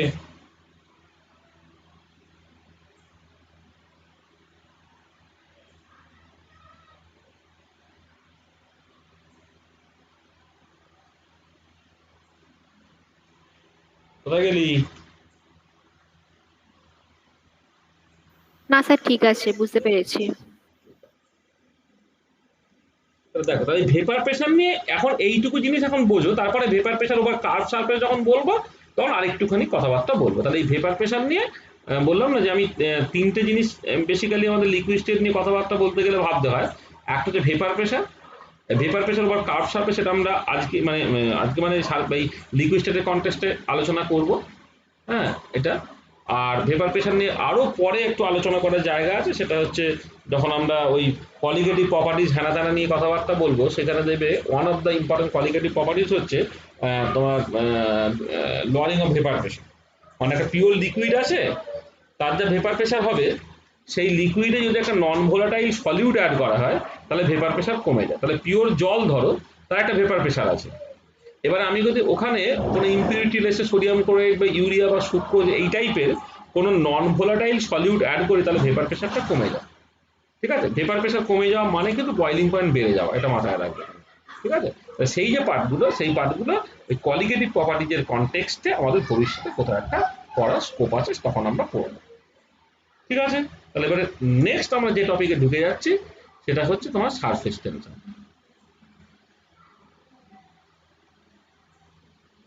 সারফেস টেনশন, আচ্ছা, তুমি প্রচুর ন্যাচারালি অকারিং প্রসেস দেখবে, যার কারণ যদি তোমাকে খুঁজে বের করতে হয়, দেখবে কারণগুলো বেসিক্যালি হচ্ছে সারফেস টেনশন। প্রচুর এরকম ফেনোমেনা আছে, মানে প্রচুর। হ্যাঁ, যেমন ধরো একবার এক্সাম্পল, তুমি যদি একের পর এক যদি দেখো, ধরো বৃষ্টির ফোঁটা কেন স্ফেরিক্যাল, যদি তোমাকে আজকে কোশ্চেন করা হয় কেন বৃষ্টির ফোঁটা স্ফেরিক্যাল, তার উত্তর হচ্ছে সারফেস টেনশন। আচ্ছা, একটা তুমি দেখবে একটা তুমি বর্ষাকাল পড়ছে, ছাতা মাথা দিয়ে হাঁটছো, এমনি বৃষ্টিটা ছাতার উপরে পড়ে বাইরে জাস্ট গড়িয়ে পড়ছে, এবার তুমি ছাতার ভেতর দিকে একটু টাচ করে ফেলো, টাচ করে ফেললে দেখবে যে তখন কিন্তু জল ফুটো হয়ে কিন্তু ভেতরে ঢুকবে। কেন? তার কারণ কিন্তু দাঁড়িয়ে আছে হচ্ছে সারফেস টেনশনের উপরে। তুমি দেখবে যখন নন স্টিক হাঁড়ি করা লোকে ইউজ করে, হ্যাঁ, দেখবেন সেখানে জল বা ইত্যাদি কিন্তু দেখবে লাগে না। মানে লাগে না মানে, বা তুমি যখন পদ্ম পাতা বা কচু পাতায় তুমি জল দাও, দেখবে তারা হচ্ছে তোমার ওই পাতার সারফেস গুলোকে ভেজায় না। বা একটা কাঁচ নিয়েছো, সেখানে তুমি মার্কারি দাও, দেখবে মার্কারি কাঁচকে ভেজায় না। আবার অন্যদিকে তুমি গ্লাসের উপরে তুমি জল দাও, দেখা যাচ্ছে জল কিন্তু তোমার কাঁচকে ভিজিয়ে ফেলছে। আচ্ছা, তুমি যদি বিভিন্ন রকমের মাটি দেখো, দেখবে যে এই দোঁয়াশ মাটি যেটাকে আমরা বলি আর কি, সেইটা বেশ ভিজে ভিজে থাকে আর কি। আবার যদি তোমার বেলে মাটি হয়, দেখবে সে ভিজে ভিজে ব্যাপারটা না পদ্ম শুকনো হয়ে যাচ্ছে। তারও কারণ যদি তুমি খুঁজে বের করো, ক্যাপিলারি রাইজ আর কি বেসিক্যালি সেটাও কিন্তু তোমার সারফেস টেনশন। এইরকম করে প্রচুর। বা তুমি একটা নেবে, একটা তোমার ধরো এমনি একটা ছুঁচ, যে এমনিতে তার ডেন্সিটিটা হচ্ছে জলের থেকে প্রায় 7 থেকে 8 গুণ ডেন্সিটি, তাই ছুঁচটাকে যদি জলে দেওয়া হয়, শুইয়ে দেওয়া হয়, তাহলে তার ছুঁচটা জলে ডুবে যাওয়ার কথা। কিন্তু খুব আলতো করে যদি জাস্ট লিকুইড সারফেসের উপরে বা জলের উপরে ছুঁচটাকে সুন্দর করে বসিয়ে দাও, তুমি দেখবে যে আর কিন্তু ছুঁচটা উপরে ভেসে আছে, যদি তার ডেন্সিটিটা জলের ডেন্সিটির থেকে 7 থেকে 8 গুণ বেশি। এই যে ন্যাচারালি অকারিং ফেনোমেনন গুলো, এর কারণ যদি তুমি খোঁজার চেষ্টা করো, তুমি যেটা দেখবে কারণটা কিন্তু দাঁড়িয়ে আছে সারফেস টেনশনের উপরে। ঠিক আছে? তার মানে এক কথায় সারফেস টেনশন কি যদি তোমাকে কোশ্চেন করা হয়, সেটা হচ্ছে এই যে, মানে ডেফিনেশনটা যদি আমি বলি আর কি, সারফেস টেনশন বলতে আমি কি বুঝছি, সেটা হচ্ছে যে a liquid behaves as a, বা বিহেভস লাইক এ বলি,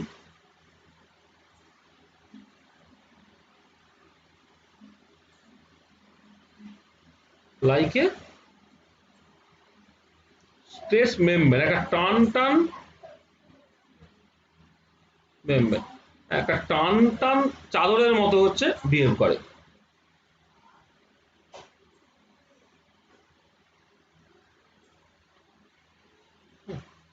কি বললো? এই liquid behaves as a stretch member, মানে টান চাদরকে দুদিক থেকে চারদিক থেকে প্রচন্ড জোরে টান দিলে যেমন একটা স্ট্রেচ মেম্বার হয়, সেই টাইপের দেখতে হয়। এবং যেটা ইম্পর্টেন্ট পয়েন্ট, যে এরা এরা চায় হচ্ছে and tends to contract to the smallest possible area, মানে সে সবসময় কিন্তু স্মলেস্ট পসিবল এরিয়ার মধ্যে থাকতে চাইবে। যদি পরবর্তীকালে আমরা ক্যালকুলেট করে দেখাবো যে তুমি ধরো একটা গিভেন ভলিউমের জল নিয়ে তুমি যদি বিভিন্ন শেপ তৈরি করার চেষ্টা করো, স্ফেরিক্যাল শেপটা নিলে কিন্তু তোমার বেসিক্যালি এরিয়াটা সবচেয়ে কম হয়। ঠিক আছে, তাহলে tends to contract to the smallest possible area, এই প্রপার্টিটাকে, this property is called the surface tension. এই প্রপার্টিটাকে জাস্ট বলা হবে সারফেস টেনশন। এই যে ডেফিনেশনটা বলা হলো, এই ডেফিনেশন যে কোয়ালিটেটিভ ডেফিনেশন। কোয়ালিটেটিভ ডেফিনেশন মানে হচ্ছে এইখানে কিন্তু একটা সারফেস টেনশন তার যে একটা ভ্যালু বের করবো, ভ্যালু বের করার যা রাস্তা নেই।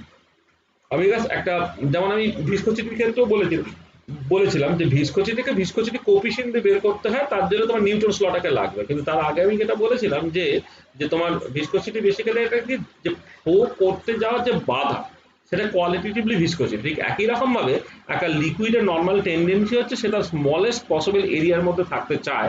এই যে টেন্ডেন্সিটা, সেই টেন্ডেন্সিটা কি বলতে পারো তুমি সারফেস টেনশন। আচ্ছা, অল্টারনেটিভলি তুমি এইরকম করে ভাবতে পারো, মানে কোয়ান্টিটেটিভলি সারফেস টেনশনটাকে ডিফাইন করার জন্য অল্টারনেটিভলি আমি বলতে পারি যে since the liquid surface is in a state of tension or টান আছে আগে tension, an attempt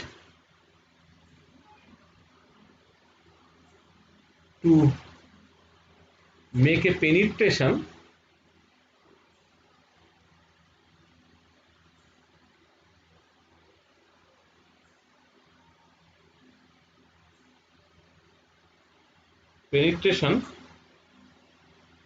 along any line in the surface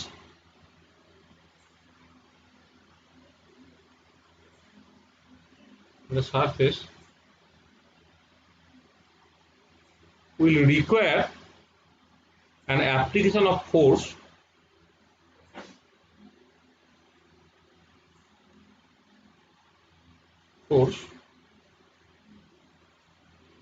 to hold the separate portions of the surface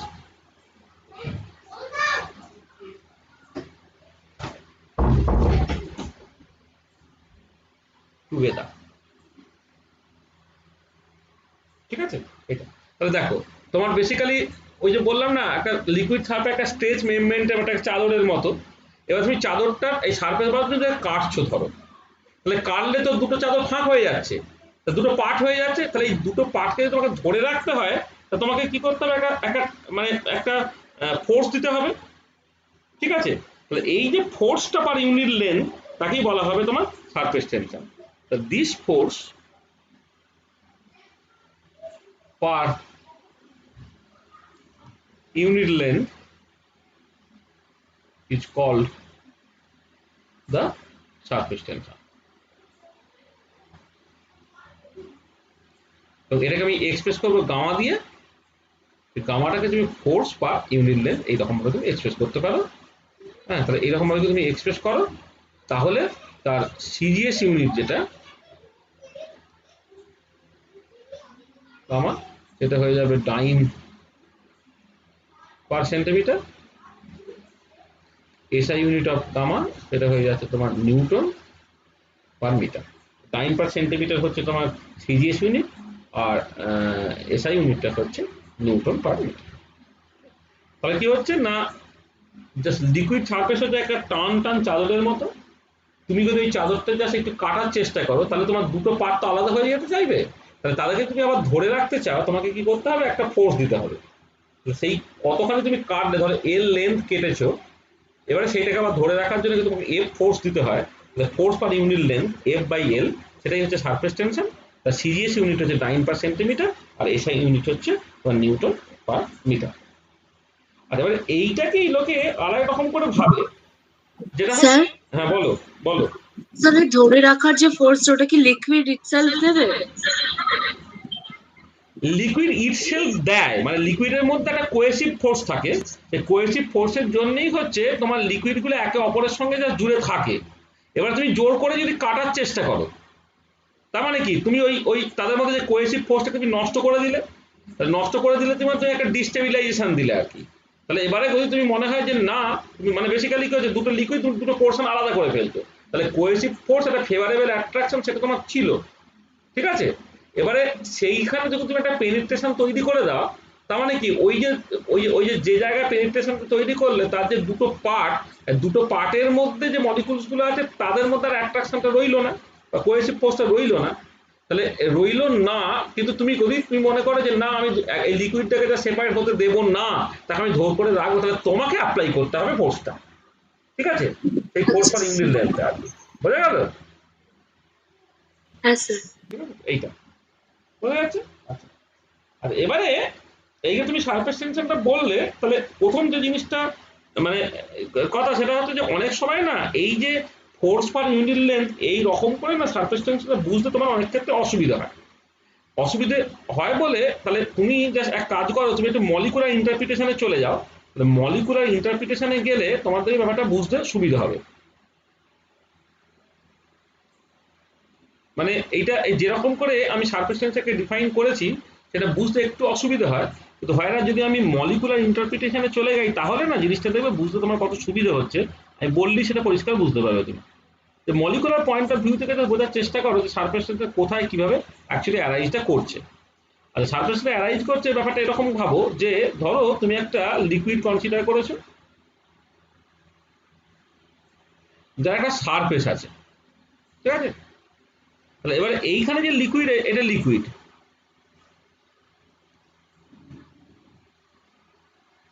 লিকুইডের উপরটা হচ্ছে তোমার ভেপার ফেজ, ভেপার। আচ্ছা, এবার উপরটা তোমার ফাঁকা, এমনি ইউজুয়ালি ফাঁকাই থাকে। আচ্ছা, এবারে দেখো তুমি বাল্কে একটা মলিকুলকে কনসিডার করো, বাল্কে যখন মলিকুলটাকে কনসিডার করছো তার সমস্ত দিক থেকে মলিকুলটাকে ইকুয়াল ফোর্স দিয়ে সবাই অ্যাট্রাক্ট করছে।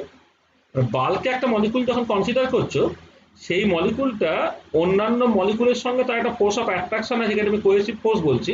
কিন্তু যেটা ইম্পর্টেন্ট পয়েন্ট, বাল্কের মলিকুলটা সমস্ত দিকে তো মলিকুল আছে, সেই জন্য এই মলিকুলটা সমস্ত দিক থেকে ইকুয়াল ফোর্স ফিল করছে। ইকুয়াল ফোর্স ফিল করছে বলে সে কোনো ডিরেকশনাল ফোর্স ফিল করছে না, মানে সমস্ত দিক থেকে ইকুয়াল ফোর্স যেহেতু আছে তার কোনো আনব্যালেন্স ফোর্স নেই। আর অন দ্য আদার হ্যান্ড তুমি সারফেসের একটা মলিকুল কনসিডার করো, সারফেসের মলিকুলকে টানবে নিচের দিকে বাল্কের মলিকুল বা লিকুইড ফেজের মলিকুলগুলোকে টানবে, আবার উপরে যদি ভেপারে কোনো মলিকুল থাকে সেটাকে টানতে পারে। কিন্তু যেটা কথা সেটা হচ্ছে এই যে ভেপারে তো মলিকুলের সংখ্যা অনেক অনেক কম দাদা লিকুইড ফেজ, তার মানে কি এই সারফেস যে মলিকুলটা আছে তাকে লিকুইডের মলিকুলসগুলো বা বাল্কের মলিকুলগুলো বেশি টানবে, ভেপারের ক্ষেত্রে ভেপারের মলিকুলগুলো বেশি টানতে পারবে না।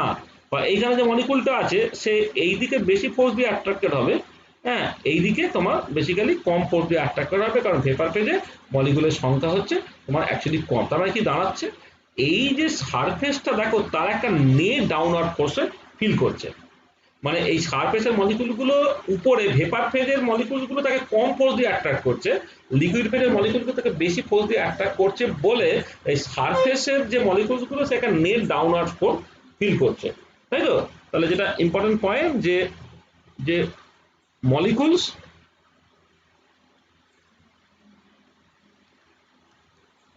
in the bulk experience no unbalanced force, but molecules on the surface of the liquid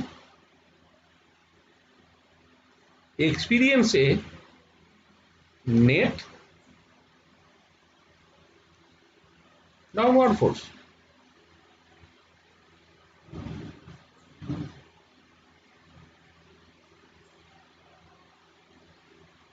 Net downward force.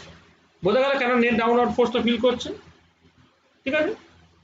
আর এবারে দেখো, এবারে তুমি যদি বাল্ব থেকে কোনো একটা মলিকুলকে সারফেসে আনতে চাও, এনে সারফেস এরিয়া বাড়াতে চাও, তাহলে তোমাকে কি করতে হবে, একটা ওয়ার্ক করতে হবে।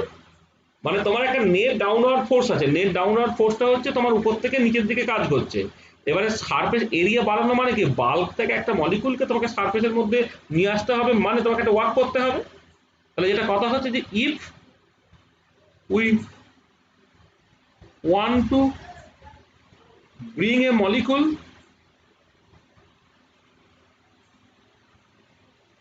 from the bulk to the surface of the liquid,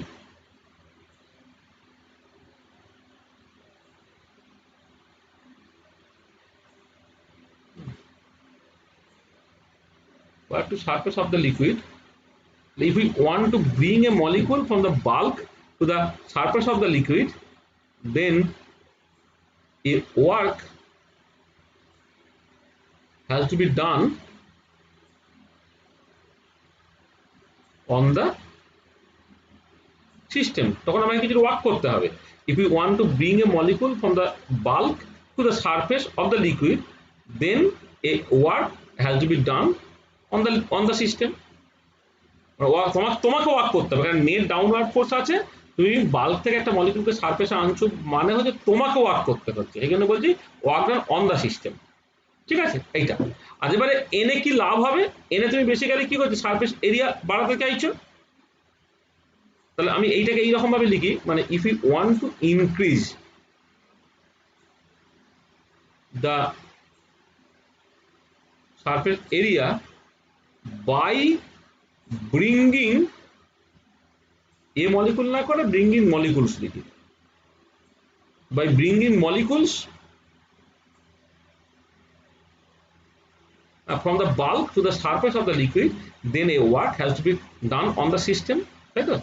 এবারে this work needed to create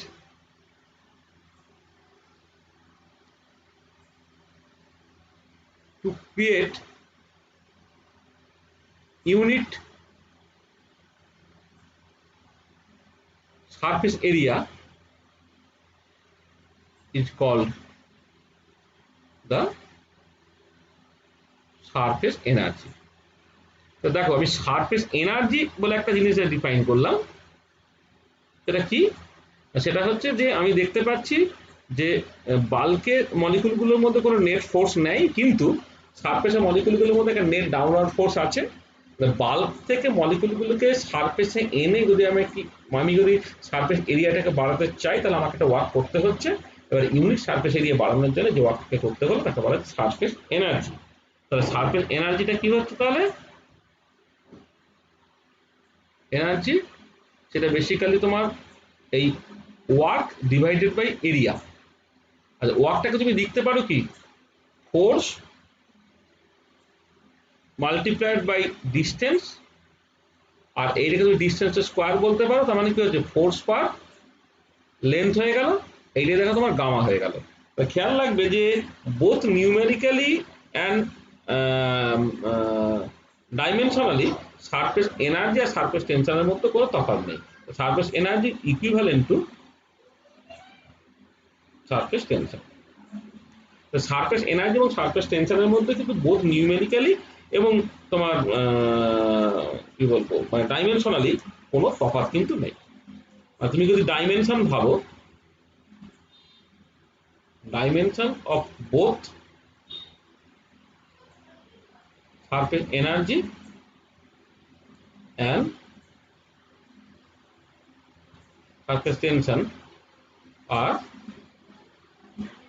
m to the power -2, এটা মাথায় রাখবে। মানে অ্যাপারেন্টলি তোমার মনে হচ্ছে সারফেস এনার্জি মানে জুল, মানে এনার্জি, সারফেস এনার্জি যেহেতু বলছি, তাহলে তোমার এসআই ইউনিট যদি তুমি করো, তাহলে ওয়ার্কটা হচ্ছে তুমি জুল লিখবে আর এরিয়াটা metre square, joule per metre square.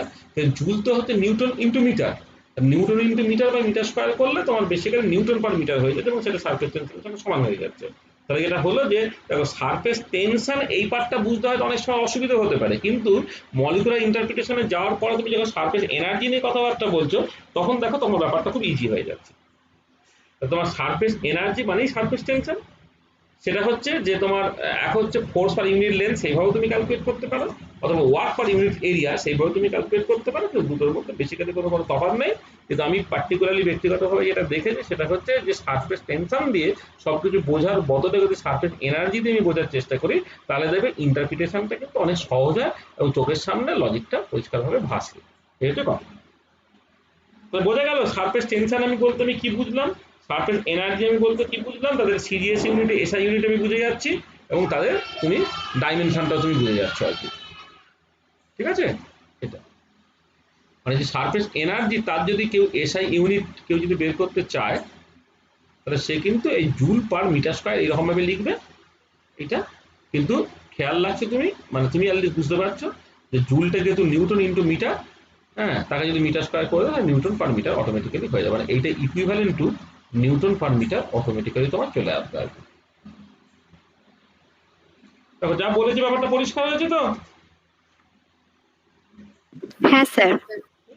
আচ্ছা, তাহলে এবারে দেখো যেটা আমি প্রথমে যে কাজটা বলেছিলাম সেটা হচ্ছে যে তোমার যে সারফেস টেনশন তার জন্য কোন একটা লিকুইড স্মলেস্ট পসিবল এরিয়ার মধ্যে থাকতে চায়। তাহলে আমি জাস্ট দেখাতে চাইছি যে কয়েকটা গিভেন ভলিউমে স্মলেস্ট পসিবল এরিয়া কি হতে পারে। সেটা কথা হচ্ছে যে মানে ফরে given volume smallest possible area is obtained when the liquid is spherical. তো একটা গিভেন ভলিউম যদি তুমি নিয়ে নাও, ধরো ভি ভলিউমের কোনো একটা লিকুইড নিয়েছো, সেইটা দিয়ে তুমি বিভিন্ন রকমের শেপ তৈরি করার চেষ্টা করছো, হ্যাঁ যদি স্ফেরিক্যাল শেপ তুমি তৈরি করতে পারো তাহলে কিন্তু তার সারফেস এরিয়াটা হচ্ছে মিনিমাম হবে, তাই তো? এবং সেটা তুমি জাস্ট দেখে নিতে পারো। ধরো আমি ভি ভলিউমটা আমি বলছি, ভি ভলিউম নিয়ে তুমি একবার কিউব বানালে একটা, আর একবার ধরো তুমি স্ফিয়ার বানালে, তাহলে এরিয়া তুমি কম্পেয়ার করতে পারি। তাহলে কিউব যদি তুমি বানাও তাহলে কিউবের একটা এজ লেন্থ যদি এ হয় তাহলে এ কিউব সমান বি এর সঙ্গে সমান হয়ে যাচ্ছে এটা। তাহলে এবারে তুমি যদি এইখান থেকে এরিয়াটাকে ক্যালকুলেট করতে চাও, এরিয়া সেটা কি হয়, এটা হচ্ছে 6 ইন্টু এ স্কোয়ার, তো মানে 6 এ স্কোয়ারটা তুমি লিখতে পারো হচ্ছে এই ভি টু দি পাওয়ার 2/3। এটা মানে আমি এটা বলছি যে যে কিউবটা আমি কনসিডার করছি সেই কিউবটা যদি মানে কিউবটা হচ্ছে এরকম দেখতে, তো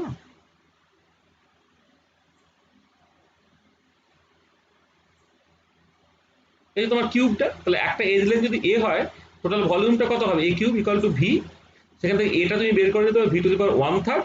এরিয়াটা কত হবে, এক একটা ফেস, তাহলে এরিয়াটা এ স্কোয়ার, তাহলে এখন 6টা ফেস আছে, 6 এ স্কোয়ার মানে 6 into V to the power 2/3, সেইটা হয়ে যাচ্ছে তোমার এরিয়াটা।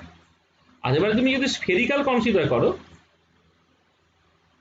স্ফেরিক্যাল যদি কনসিডার করো এবং এই স্ফিয়ারের রেডিয়াস যদি তোমার আর হয়ে যায় তাহলে কি না 4/3 পাই আর কিউব, সেটা যদি তোমার ভি এর সঙ্গে সমান হবে। তাহলে এইখান থেকে তুমি আর কিউবটাকে লিখে ফেলো 3v/4 ইন্টু পাই, এইটা তাহলে 8টা হয়ে যাবে কত, টু দি পাওয়ার 1/3, 8টা হয়ে যাবে এখান থেকে, এটা টু দি পাওয়ার হচ্ছে তোমার 1/3, 1/3। তাহলে এরিয়াটা কি দাঁড়াচ্ছে, এরিয়া ঠিক আছে, আর এইটাকে আমি নাম দিচ্ছি তাহলে এ এরিয়া বলে আর কি। আর এই এক্ষেত্রে এরিয়াটা কত হবে, 4 পাই আর স্কোয়ার এরিয়া হয় একটা কিউবের ক্ষেত্রে, তাহলে 4 পাই আর স্কোয়ার মানে হচ্ছে 3v/4 টু দি পাওয়ার 2/3, এটাকে তুমি নাম দাও হচ্ছে এ প্রাইম। এবারে দেখো এ বাই এ প্রাইম এইটা, এটা তুমি করতে পারবে, তো করতে পারলে V to the power 2/3, V to the power 2/3 তোমার কেটে চলে যাবে, 6/4 পাই এইটা, এখানে একটা 3 টু দি পাওয়ার 2/3 আসবে, এখানে আবার একটা 4 পাই টু দি পাওয়ার 2/3 আসবে। এটাকে করে নেবে, এটা ইজিলি করতে পারবে, সব কেটে কুটে সব ইত্যাদি ইত্যাদি যাবে, কেটে কুটে গিয়ে তোমার যে রেজাল্টটা বেরোবে আর কি। তুমি যদি এটা উল্টোটাকে করতে, ধর আমি এইটাকে মানে এটা এ বাই এ প্রাইম করলাম, আচ্ছা এক কাজ করি, এটাকে না উল্টো দিয়ে করি, তাহলে আমার সেই ডেটাটা আছে, আমার সুবিধা হবে বুঝতে। সেটা হচ্ছে যে মানে এ বাই এ প্রাইম মানে হচ্ছে, আসলে এটা কনফিউশন হয়ে যেত, এরিয়া অফ দ্য স্ফিয়ার লেখো, area of the sphere by area of the cube, এটা যদি করো আর কি। হ্যাঁ, মানে স্ফিয়ারের জন্য তুমি এইটা লিখছো 4 পাই 3/4 পাই টু দি পাওয়ার 2/3, আর নিচে হয়ে যাবে তোমার 6, এইটা দাঁড়াবে হচ্ছে তোমার 0.864, যেটা লেস দ্যান 1, তার মানে area of the sphere less than area of the cube. Cube এবং স্ফিয়ার এই দুটো কম্পেয়ার করে তোমার দেখালাম কি সিচুয়েশনটা হচ্ছে আর কি। হ্যাঁ, মানে স্ফিয়ার এবং কিউব এই দুটো কম্পেয়ার করে তোমার স্ফিয়ারের এরিয়াটা তোমার সমান হচ্ছে। তার মানে এবারে যেহেতু ডিউ টু সারফেস টেনশন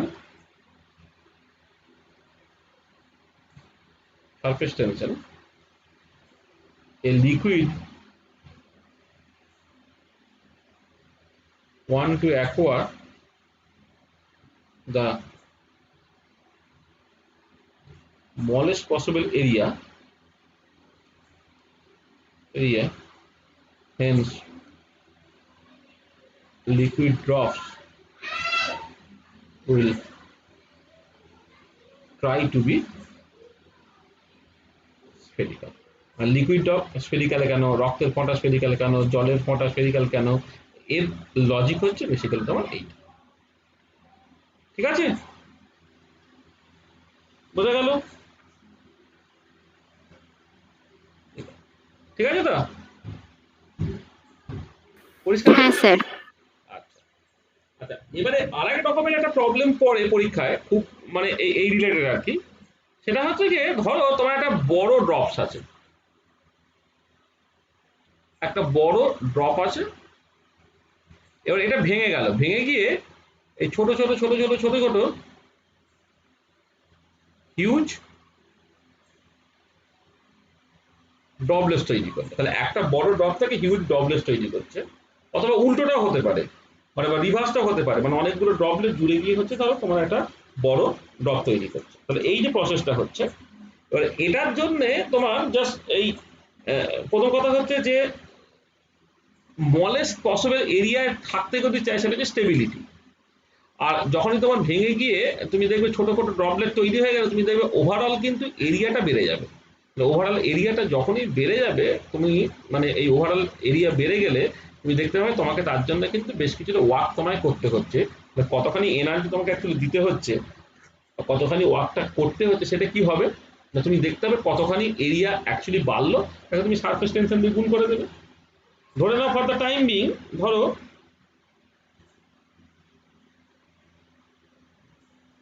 মানে আমি জাস্ট সিম্পলি বলছি, ধরো এইটা হচ্ছে রেডিয়াসটা ছিল ধরে নাও 1 সেন্টিমিটার, কথার কথা, রেডিয়াসটা ছিল 1 সেন্টিমিটার। এবার এখানে ভেঙে গিয়ে তোমার 10⁶ 1 মিলিয়ন ডবলেটস তৈরি হয়েছে। ঠিক আছে, এটা তাহলে দেখো যে যখন 1 সেন্টিমিটার ছিল, তার একটা এরিয়া ছিল 4 পাই r², তার মানে 4 পাই ইন্টু 1 সেন্টিমিটার তার স্কোয়ার, এইটা ছিল তোমার এরিয়াটা ইনিশিয়ালি। আচ্ছা ফাইনালি দেখো যদি 10⁶ ডবলেট তোমার তৈরি হয়ে যায়, 10⁶ ড্রপলেট, তার টোটাল ভলিউমটা হচ্ছে আগের ড্রপের যে ভলিউম ছিল তার সঙ্গে সমান। 10⁶ ইন্টু 4/3 পাই এই r'³ মানে ছোট ছোট যে ড্রপগুলো তাদের রেডিয়াস যদি r' হয়, মানে ছোট ছোট ড্রপলেটগুলো তার রেডিয়াস যদি r' হয়, তাহলে 4/3 পাই r'³ হচ্ছে এক একটা ড্রপলেটের ভলিউম। এবার টোটাল ড্রপলেট তৈরি হচ্ছে কতগুলো বলা হচ্ছে, 10⁶টা, সেইটা হতে হবে কত 4/3 পাই আর কিউব, এইটার সঙ্গে হতে হবে, যেখানে আর কিউবটা হচ্ছে 1 সেন্টিমিটার কিউব। ঠিক আছে, এইটা তাহলে এবারে 4/3 পাই যদি তুমি কেটে দাও তাহলে আর প্রাইম এইটা হয়ে যাবে তোমার কত 10⁻² ইন্টু আর, এইটা তার মানে 1.01 মিলিমিটার হয়ে যাচ্ছে। তার মানে যেটা হচ্ছে তোমার 10⁻² ইন্টু আরটা ছিল 1 সেন্টিমিটার, তার মানে এটা কত দাঁড়াচ্ছে 0.01 সেন্টিমিটার হয়ে গেল তোমার এটা। তাহলে দেখো, তাহলে প্রথম যে জিনিসটা বোঝার চেষ্টা করো যে এখানে আর প্রাইমটা কি, আর প্রাইমটা হচ্ছে radius of the small droplet, তাহলে একটা স্মল ড্রপলেটের রেডিয়াস যদি আর প্রাইম হয়ে গেছে তাহলে তার ভলিউমটা হচ্ছে 4/3 পাই আর প্রাইম কিউব। এরকম 10⁻6টা ড্রপলেটস তৈরি হয়েছে, তাদের টোটাল ভলিউমটা হচ্ছে আগের যে বড় ড্রপটা ছিল তার যা ভলিউম ছিল তার সঙ্গে সমান হয়ে যাবে। তো সেই কাজটাকে করছি, সেটাকে সমান করলাম। করে সেইখান থেকে আমি ছোট ড্রপলেটের জাস্ট রেডিয়াস গুলোকে ক্যালকুলেট করে নিয়েছি, আর প্রাইমটা হলো এটা 0.01 সেন্টিমিটার বেরিয়েছে। আর এবারে নতুন এরিয়া যেটা ফাইনাল এরিয়া, এটা কত হবে 4 পাই আর প্রাইম, 4 পাই নিচে নয়,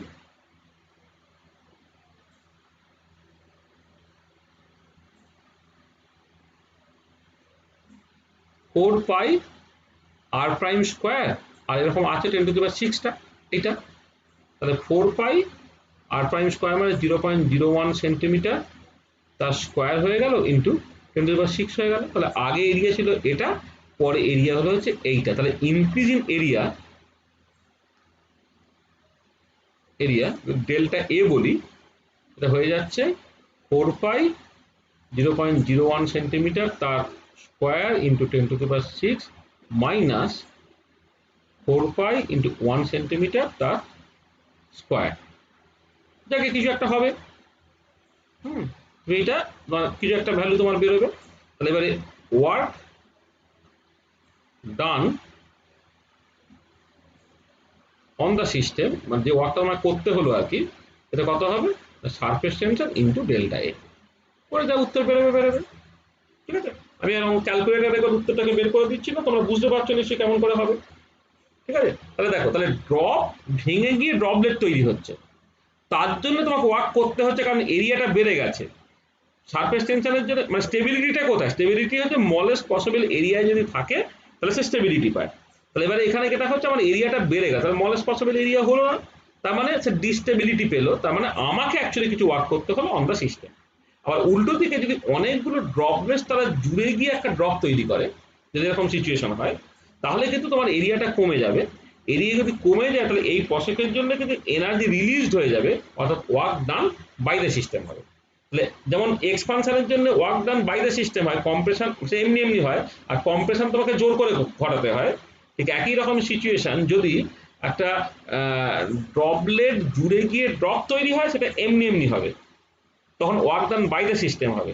ঠিক আছে, আর উল্টো দিকে যদি একটা ড্রপ ভেঙে ড্রপলেস তৈরি হয়, তাহলে তোমাকে কিন্তু অ্যাকচুয়ালি এনার্জি দিতে হবে বা ওয়ার্ক করতে হবে আর কি। ঠিক আছে, এবং এই অঙ্কগুলো কেমন করে করতে হয় তুমি নিশ্চয়ই বুঝতে পারলে। কিছু অসুবিধা আছে অঙ্কগুলো বুঝতে? এই টাইপের নিউমেরিক্যাল প্রবলেম কিন্তু পরীক্ষায় খুব পড়ে, পারবে তো? হ্যাঁ স্যার। এটা আচ্ছা, নেক্সট আমরা একটা জিনিস করছি, সেটা হচ্ছে যে কন্ট্যাক্ট অ্যাঙ্গেল বলে একটা জিনিস আমি ডিফাইন করে নিতে চাইছি। কন্ট্যাক্ট অ্যাঙ্গেল, ধরো তুমি একটা কাঁচ নিয়েছো, কাঁচের প্লেট নিয়েছো। ঠিক আছে, কাঁচের প্লেট নিয়েছো, এবার কাঁচের প্লেটে তুমি এক কাজ করবে, এখনই চেষ্টা করতে পারো যে তুমি একটুখানি জল ফেলে দাও। জল যদি ফেলে দাও, দেখবে জলটা এই মানে আমি হয়তো একটু বেশি করে এঁকে ফেললাম, মানে একটুখানি দেখানোর জন্য, মানে আসলে তুমি দেখবে যে জল ফেললে জলটা কিন্তু জাস্ট এইরকম, আমি এরকম বলছি, এরকম একটা শেপের মতো করে থাকে, এরকম জলটা। ঠিক আছে, তাহলে এইটা হচ্ছে নিচে হচ্ছে সলিড সারফেস আছে, উপরে তুমি নিচে হচ্ছে লিকুইড। এটা হচ্ছে তোমার একটা লিকুইড, আর এইটা হচ্ছে তোমার সলিড সারফেস। এবারে তুমি একটা কাজ করো যে এই যে পয়েন্টে লিকুইড এবং সলিড তারা কন্ট্যাক্টে আছে সেই জায়গায় তুমি একটা ট্যানজেন্ট টানো, ঠিক আছে? এটা একটা ট্যানজেন্ট টানো। তাহলে যেটা হচ্ছে যে কোনো একটা সলিড সারফেস আছে, তার উপরে একটা লিকুইড আছে। এবারে এই লিকুইড সারফেসে যে পয়েন্টে লিকুইড এবং সলিড জাস্ট কন্ট্যাক্ট আছে সেই পয়েন্টে একটা ট্যানজেন্ট টানো। এবার এই যে ট্যানজেন্টটা জাস্ট সলিড সারফেসের যে অ্যাঙ্গেলটাকে করলো ইনসাইড দ্য লিকুইড, সেইটাই হচ্ছে থিটা, এবং এই থিটাটাই হচ্ছে আমার বেসিক্যালি কন্ট্যাক্ট অ্যাঙ্গেল,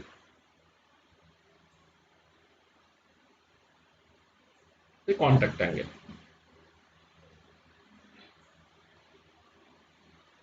ঠিক আছে? কন্ট্যাক্ট অ্যাঙ্গেল ডেফিনেশনটা পরিষ্কার। তাহলে কি হলো? কন্ট্যাক্ট অ্যাঙ্গেলটা হচ্ছে যে তুমি দেখে মানে সেটা মানে ভালো করে গুছিয়ে লিখে নেওয়া যায় যে এটা হচ্ছে it is the angle between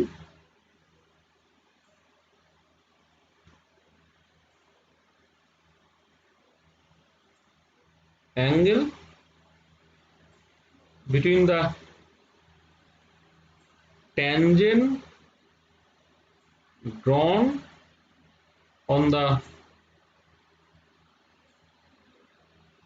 liquid surface at the point of contact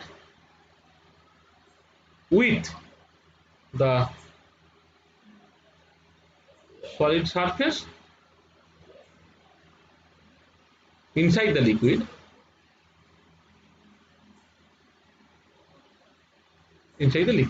or it is the angle between the tangent drawn, it is the angle between the tangent drawn on the liquid surface at the point of contact, যে পয়েন্টে contact হচ্ছে with the solid surface inside the liquid, মানে এই লিকুইডের ভেতর দিয়ে কিন্তু নিতে হবে, মানে দুটো অ্যাঙ্গেল কভার করা হয়। তো এইদিকে একটা অ্যাঙ্গেল, এদিকে একটা অ্যাঙ্গেল, তো তোমাকে কিন্তু সারফেস নিতে বলার জন্য জাস্ট এই ইনসাইড দ্য লিকুইড যেটা সেই অ্যাঙ্গেলটাকে নিয়ে জাস্ট মাথা ঘামাতে হবে।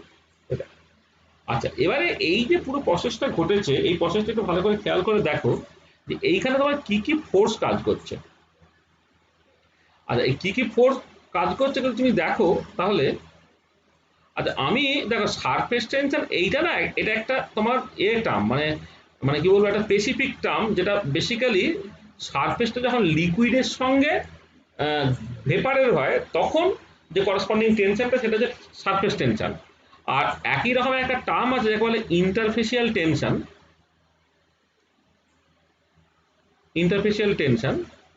যেটা বেসিক্যালি হচ্ছে যে মানে এই যে সারফেস টেনশনটা আমি ডিফাইন করেছি, তার জন্য তুমি যে সারফেসটা কনসিডার করেছো লিকুইডের সঙ্গে ভেপার এর মধ্যে সারফেসটাকে কনসিডার করেছো, তার বদলে তুমি যদি জাস্ট যে কোনো দুটো সারফেস কনসিডার করতে তাহলে যে টেনশনটা পেতে সেটাই হচ্ছে তোমার ইন্টারফেসিয়াল টেনশন। এটা হচ্ছে যে যে মানে বেসিক্যালি কি বলবো, মানে এটা হচ্ছে জাস্ট মানে কি বলবো, মানে force per unit length when the surface is actually the interface of any two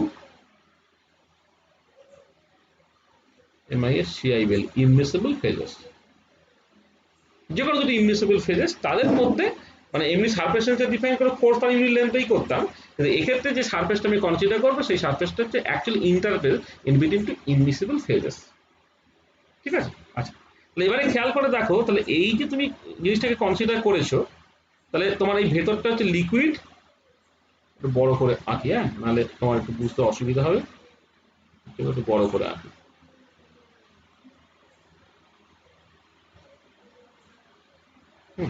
এটা লিকুইড, এটা তোমার সলিড আছে, আর দেখো এইখানে যেখানে তোমার লিকুইড নেই সেখানে কিন্তু তোমার গ্যাস আছে, গ্যাস বা ভেপার আছে। আর এবারে তুমি দেখো যে এই পার্টিকুলার পয়েন্টটা যদি কনসিডার করো, যে পার্টিকুলার পয়েন্ট আমি লাল কালি দিয়ে লিখি, এই যে পার্টিকুলার পয়েন্টটা, এই পয়েন্টটা, এই পয়েন্টে কত রকমের ফোর্স আছে একটু খেয়াল করে দেখো, কত রকমের ফোর্স আছে। দেখো, একটা ফোর্স হচ্ছে এই দিকে কাজ করছে, সেটা কি সলিডের সঙ্গে গ্যাসের ইন্টারফেস। এটা এই যে ফেজ দেখে, এদিকে সলিড আছে, এদিকে গ্যাস আছে, solid gas interface.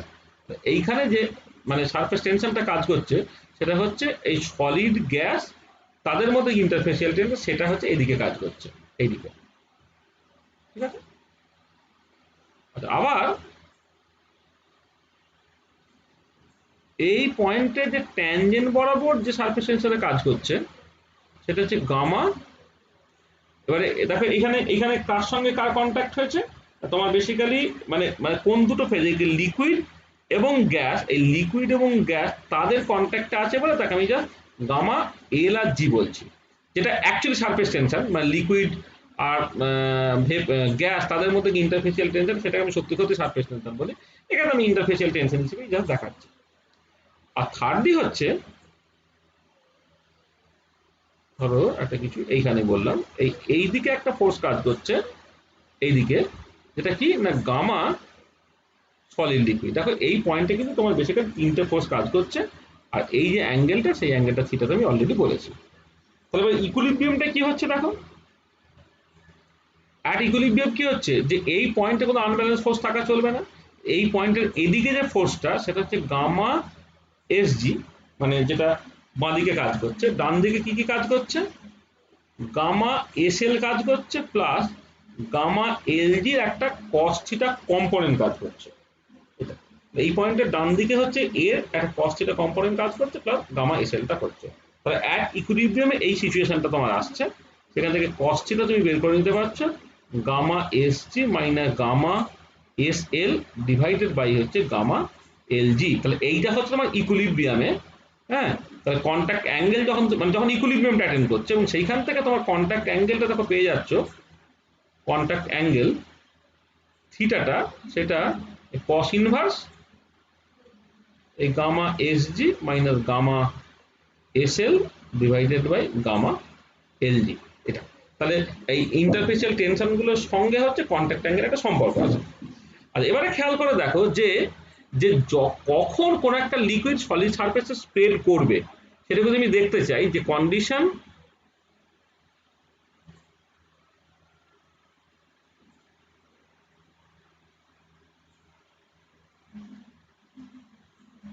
condition of spreading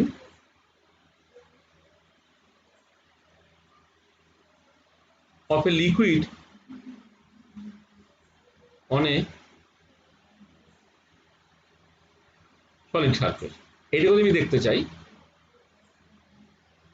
দেখো তুমি খেয়াল করে যে এইটা কখন হবে না, স্প্রেড যদি করে যায়, তার মানে কি এই যে পার্টিকুলার পয়েন্টে একটা ফোর্স, মানে ডান দিকে যে ফোর্সটা কাজ করছে, যেটা বেসিক্যালি এই পুরো জিনিসটা, সেইটা চাইছে হচ্ছে এই পয়েন্টটা এদিকে সরুক। এদিকে সরুক মানেটা কি, মানে এই পয়েন্টটা এইদিকে সরুক। এইদিকে সরুক কথাটার মানেটা কি, যে এই এই যে যে লিকুইডটা আছে, সেটা বেসিক্যালি আস্তে আস্তে ড্রপ তৈরি হবে, গোলাকার হোক। আর উল্টো দিকে এইদিকে যে ফোর্সটা কাজ করছে গামা এস জি, সেটা যদি বেশি হয়ে যায়, তাহলে সে কি করবে, এই পয়েন্টটা এদিকে টানবে, বেসিক্যালি স্প্রেড করে যাবে। তাহলে স্প্রেড করে যাওয়ার কন্ডিশনটা গামা এস জিটা is actually greater than gamma S L হবে। গামা এস এল চাইছে যে এ বেসিক্যালি জাস্ট গোল হয়ে যাক, আর গামা এস জি চাইছে হচ্ছে যে এ স্প্রেড করে যায়। তাহলে গামা এস জি যদি greater than gamma S L হয়, মানে হোয়েন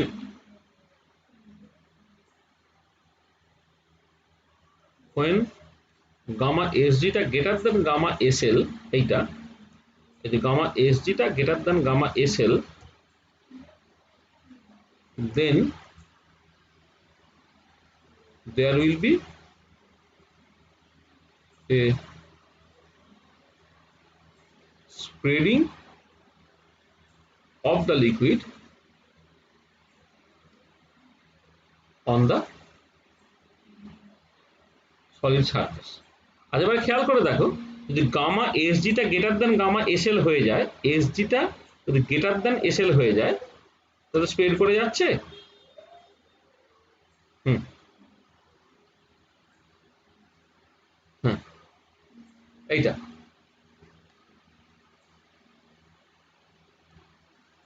ঠিক আছে তো, ঠিক আছে এইটা। এবং তখন কি দাঁড়াচ্ছে, এই যে cos থিটার ভ্যালুটা দেখো তোমার বেসিক্যালি নেগেটিভ না পজিটিভ হচ্ছে, কিন্তু গামা এসডিটা গ্রেটার দ্যান গামা এসএল হয় তার জিনিসটা পজিটিভ, তখন cos থিটাটা এর ভ্যালুটা তখন তুমি দেখবে এইটা তখন এই 0 থেকে 1 এর মধ্যে হবে, অর্থাৎ থিটাটা কিন্তু তখন তোমার 0 থেকে 90 ডিগ্রির মধ্যে থাকবে, এটা মাথায় রাখবে। আবার উল্টো দিকে জাস্ট হোয়েন গামা এসডিটা লেস দ্যান গামা এসএল হয়ে যাবে, then the liquid will form a globule or droplet, সেখানে গ্লোবিউল বা ড্রপলেট তৈরি করে ফেলবে। মানে যদি তোমার এরকম হয়, দেখো যে যদি তোমার এই গামা এসএলটা বেশি হয় তাহলে কি এই পয়েন্টটা এদিকে টানবে, এদিকে টানলে এটা গোল হয়ে যেতে চাইবে, তখন কি হচ্ছে cos থিটাটা নেগেটিভ হয়ে যাচ্ছে, তখন cos থিটার ভ্যালুটা হচ্ছে তোমার এই -1 থেকে 0 এর মধ্যে থাকবে, অর থিটাটা হচ্ছে 90 ডিগ্রি থেকে তোমার 180 ডিগ্রির মধ্যে থাকবে। তাই যদি তোমার থিটাটা অ্যাকিউট হয়, মানে থিটা হচ্ছে অ্যাকিউট হয়, সূক্ষ্মকণ হয়, তখন বেসিক্যালি হচ্ছে তারা স্প্রেড করে যাবে। আর যদি থিটাটা হচ্ছে অবস্টিউস হয়, তখন কিন্তু সে তৈরি করে ফেলবে, গ্লোবিউল তৈরি করে ফেলবে। তুমি এক্সাম্পল যদি দেখো, এক্সাম্পল হচ্ছে যদি তুমি জল কনসিডার করো, মানে ফর গ্লাসের সঙ্গে ওয়াটার, গ্লাস ওয়াটার সিস্টেম, থিটাটা হচ্ছে তোমার acute angle, and hence water wets glass, গ্লাসকে ভেজায়, কিন্তু মানে স্প্রেড করে যায় মানে হচ্ছে গ্লাসকে সে কিন্তু ভেজাবে, গ্লাস। আর উল্টো দিকে যদি তুমি গ্লাস আর মার্কারি সিস্টেম কনসিডার করো, গ্লাস মার্কারি সিস্টেম যদি কনসিডার করো, তাহলে যেটা দেখতে পাবে থিটাটা হচ্ছে অবস্টিউস অ্যাঙ্গেল হবে, অবস্টিউস অ্যাঙ্গেল হবে,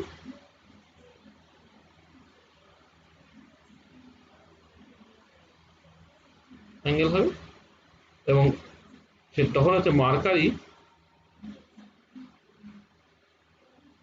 does not wet glass। তুই মার্কারি দেখেছো কিনা জানি না, মানে ল্যাবরেটরিতে থাকে বা থার্মোমিটার যদি কখনো ভেঙে যায় সেখান থেকে মার্কারি বেরোয়। মার্কারি হচ্ছে কি এখন ছোটখাটো সেই যেমন স্টিলের যে বল হয় না ছোটখাটো, ওই মানে তোমার ওই সাইকেলের চাকায় টাকায় সব থাকে না টিউবে, মানে ইয়েতে মানে বল বিয়ারিং এর যে বলগুলো হয় না এখন চকচকে বলের মতো দেখতে লাগে, হচ্ছে তোমার যখন মার্কারি তোমার জাস্ট জলে ধরে ছিটকে পড়েছে, মেঝেতে পড়ে গেছে, তখন তুমি দেখতে পাবে আর কি। আর এমনি কাঁচের কোন একটা এতে মানে পরিষ্কার একটা কাঁচ, সেখানে যদি তুমি জল রাখো তাহলে জলটা যে আস্তে স্প্রেড করে গিয়ে একটা অ্যাকিউট অ্যাঙ্গেলে গিয়ে ইকুইলিব্রিয়ামে পৌঁছায় আর কি, সেটা তুমি এক্সপিরিয়েন্সই করেছো বা দেখেওছো আর কি। তাহলে বোঝা গেল যে আমি কি করলাম, এখানে আমি প্রথমে কন্ট্যাক্ট অ্যাঙ্গেল কাকে বলে সেই কন্ট্যাক্ট অ্যাঙ্গেলটাকে ডিফাইন করার চেষ্টা করলাম, কন্ট্যাক্ট অ্যাঙ্গেলটাকে ডিফাইন করে নেওয়ার পরে আমি সেইখান থেকে কন্ট্যাক্ট অ্যাঙ্গেলের টার্মসে আমি condition for spreading of a liquid on a solid surface সেইটা যা বুঝে নিলাম। ঠিক আছে, বোঝা গেল?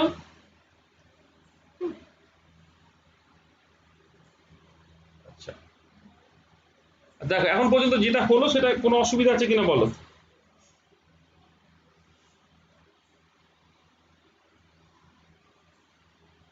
কোনো অসুবিধা আছে?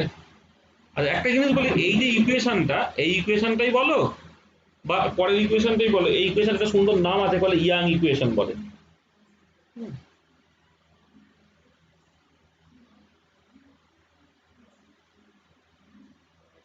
ইয়াং ইকুয়েশন ঠিক আছে যা বলেছি? হ্যাঁ স্যার, ঠিক আছে। ঠিক আছে, আর একটা পার্ট সেটা আজকে বলবো কিনা সেটা আমি ভাবছি আর কি। আচ্ছা নেক্সট যে জিনিসটা আমি বের করতে চাইছি সেটা হচ্ছে যে work of addition, work of cohesion, আর তার সঙ্গে স্প্রেডিং কোফিশিয়েন্ট, ও সেইখান থেকে আমি যেটা বের করতে চাইছি সেটা হচ্ছে condition of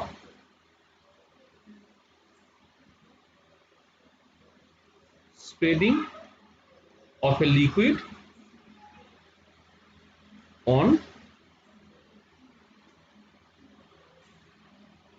on the surface of other liquid. একটা লিকুইডের উপরে আর একটা লিকুইড স্প্রেড করার কন্ডিশনটা কি আর কি, এই জিনিসটা আমি আলোচনা করতে চাই, যে একটু সময় লাগবে। আরে কালকে সকালে তোমাদের ফাঁকা আছে সবাই? হ্যাঁ স্যার। সবাই ফাঁকা আছে তো? আচ্ছা, ঠিক আছে, তাহলে আজকে আর ঝামেলা করতে চাইছি না, এইটা নিয়ে একটুখানি বোঝাতে হবে ভালো করে। তাহলে এইটা আমরা বরং নেক্সট দিনে করি, মানে কালকে সকালে বরং তাহলে আর একটা ক্লাস করা যাক। হ্যাঁ, তাহলে আমাদের মোটামুটি ভাবে হয়ে যাবে। এটা করতে গেলে অনেকটা 9:45 বেজে গেছে, তো এটা একটু বেশি সময় লাগবে আর কি, সেটা একটু বুঝিয়ে করতে হবে। কারণ এখানে আসলে মানে এমনিতে করে ফেলতে পারতাম তাড়াহুড়ো করে, কিন্তু এক্ষেত্রে কি ওই তোমার একটা থার্মোডাইনামিক্স একটা ইকুয়েশন লাগবে।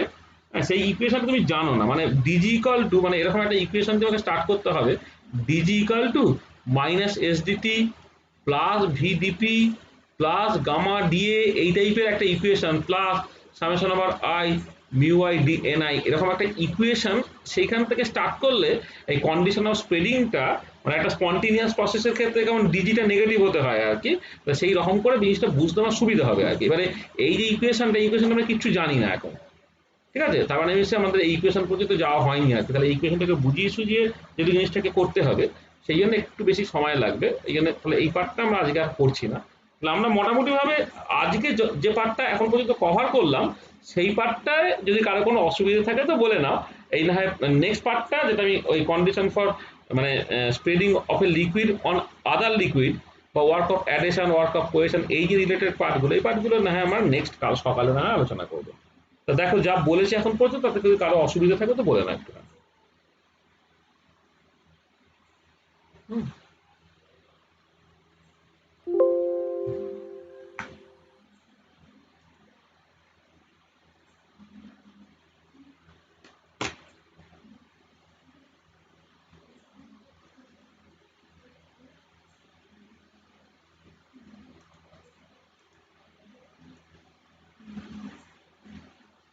ঠিক আছে।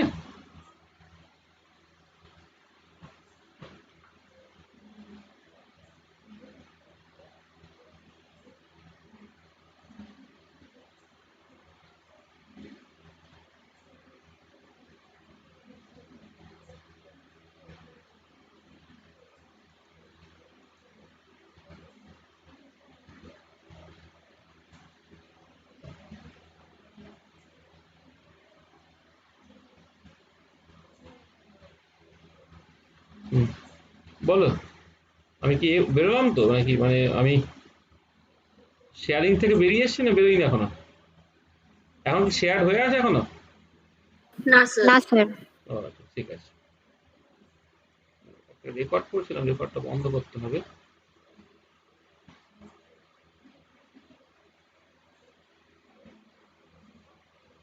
কোথায় গেল?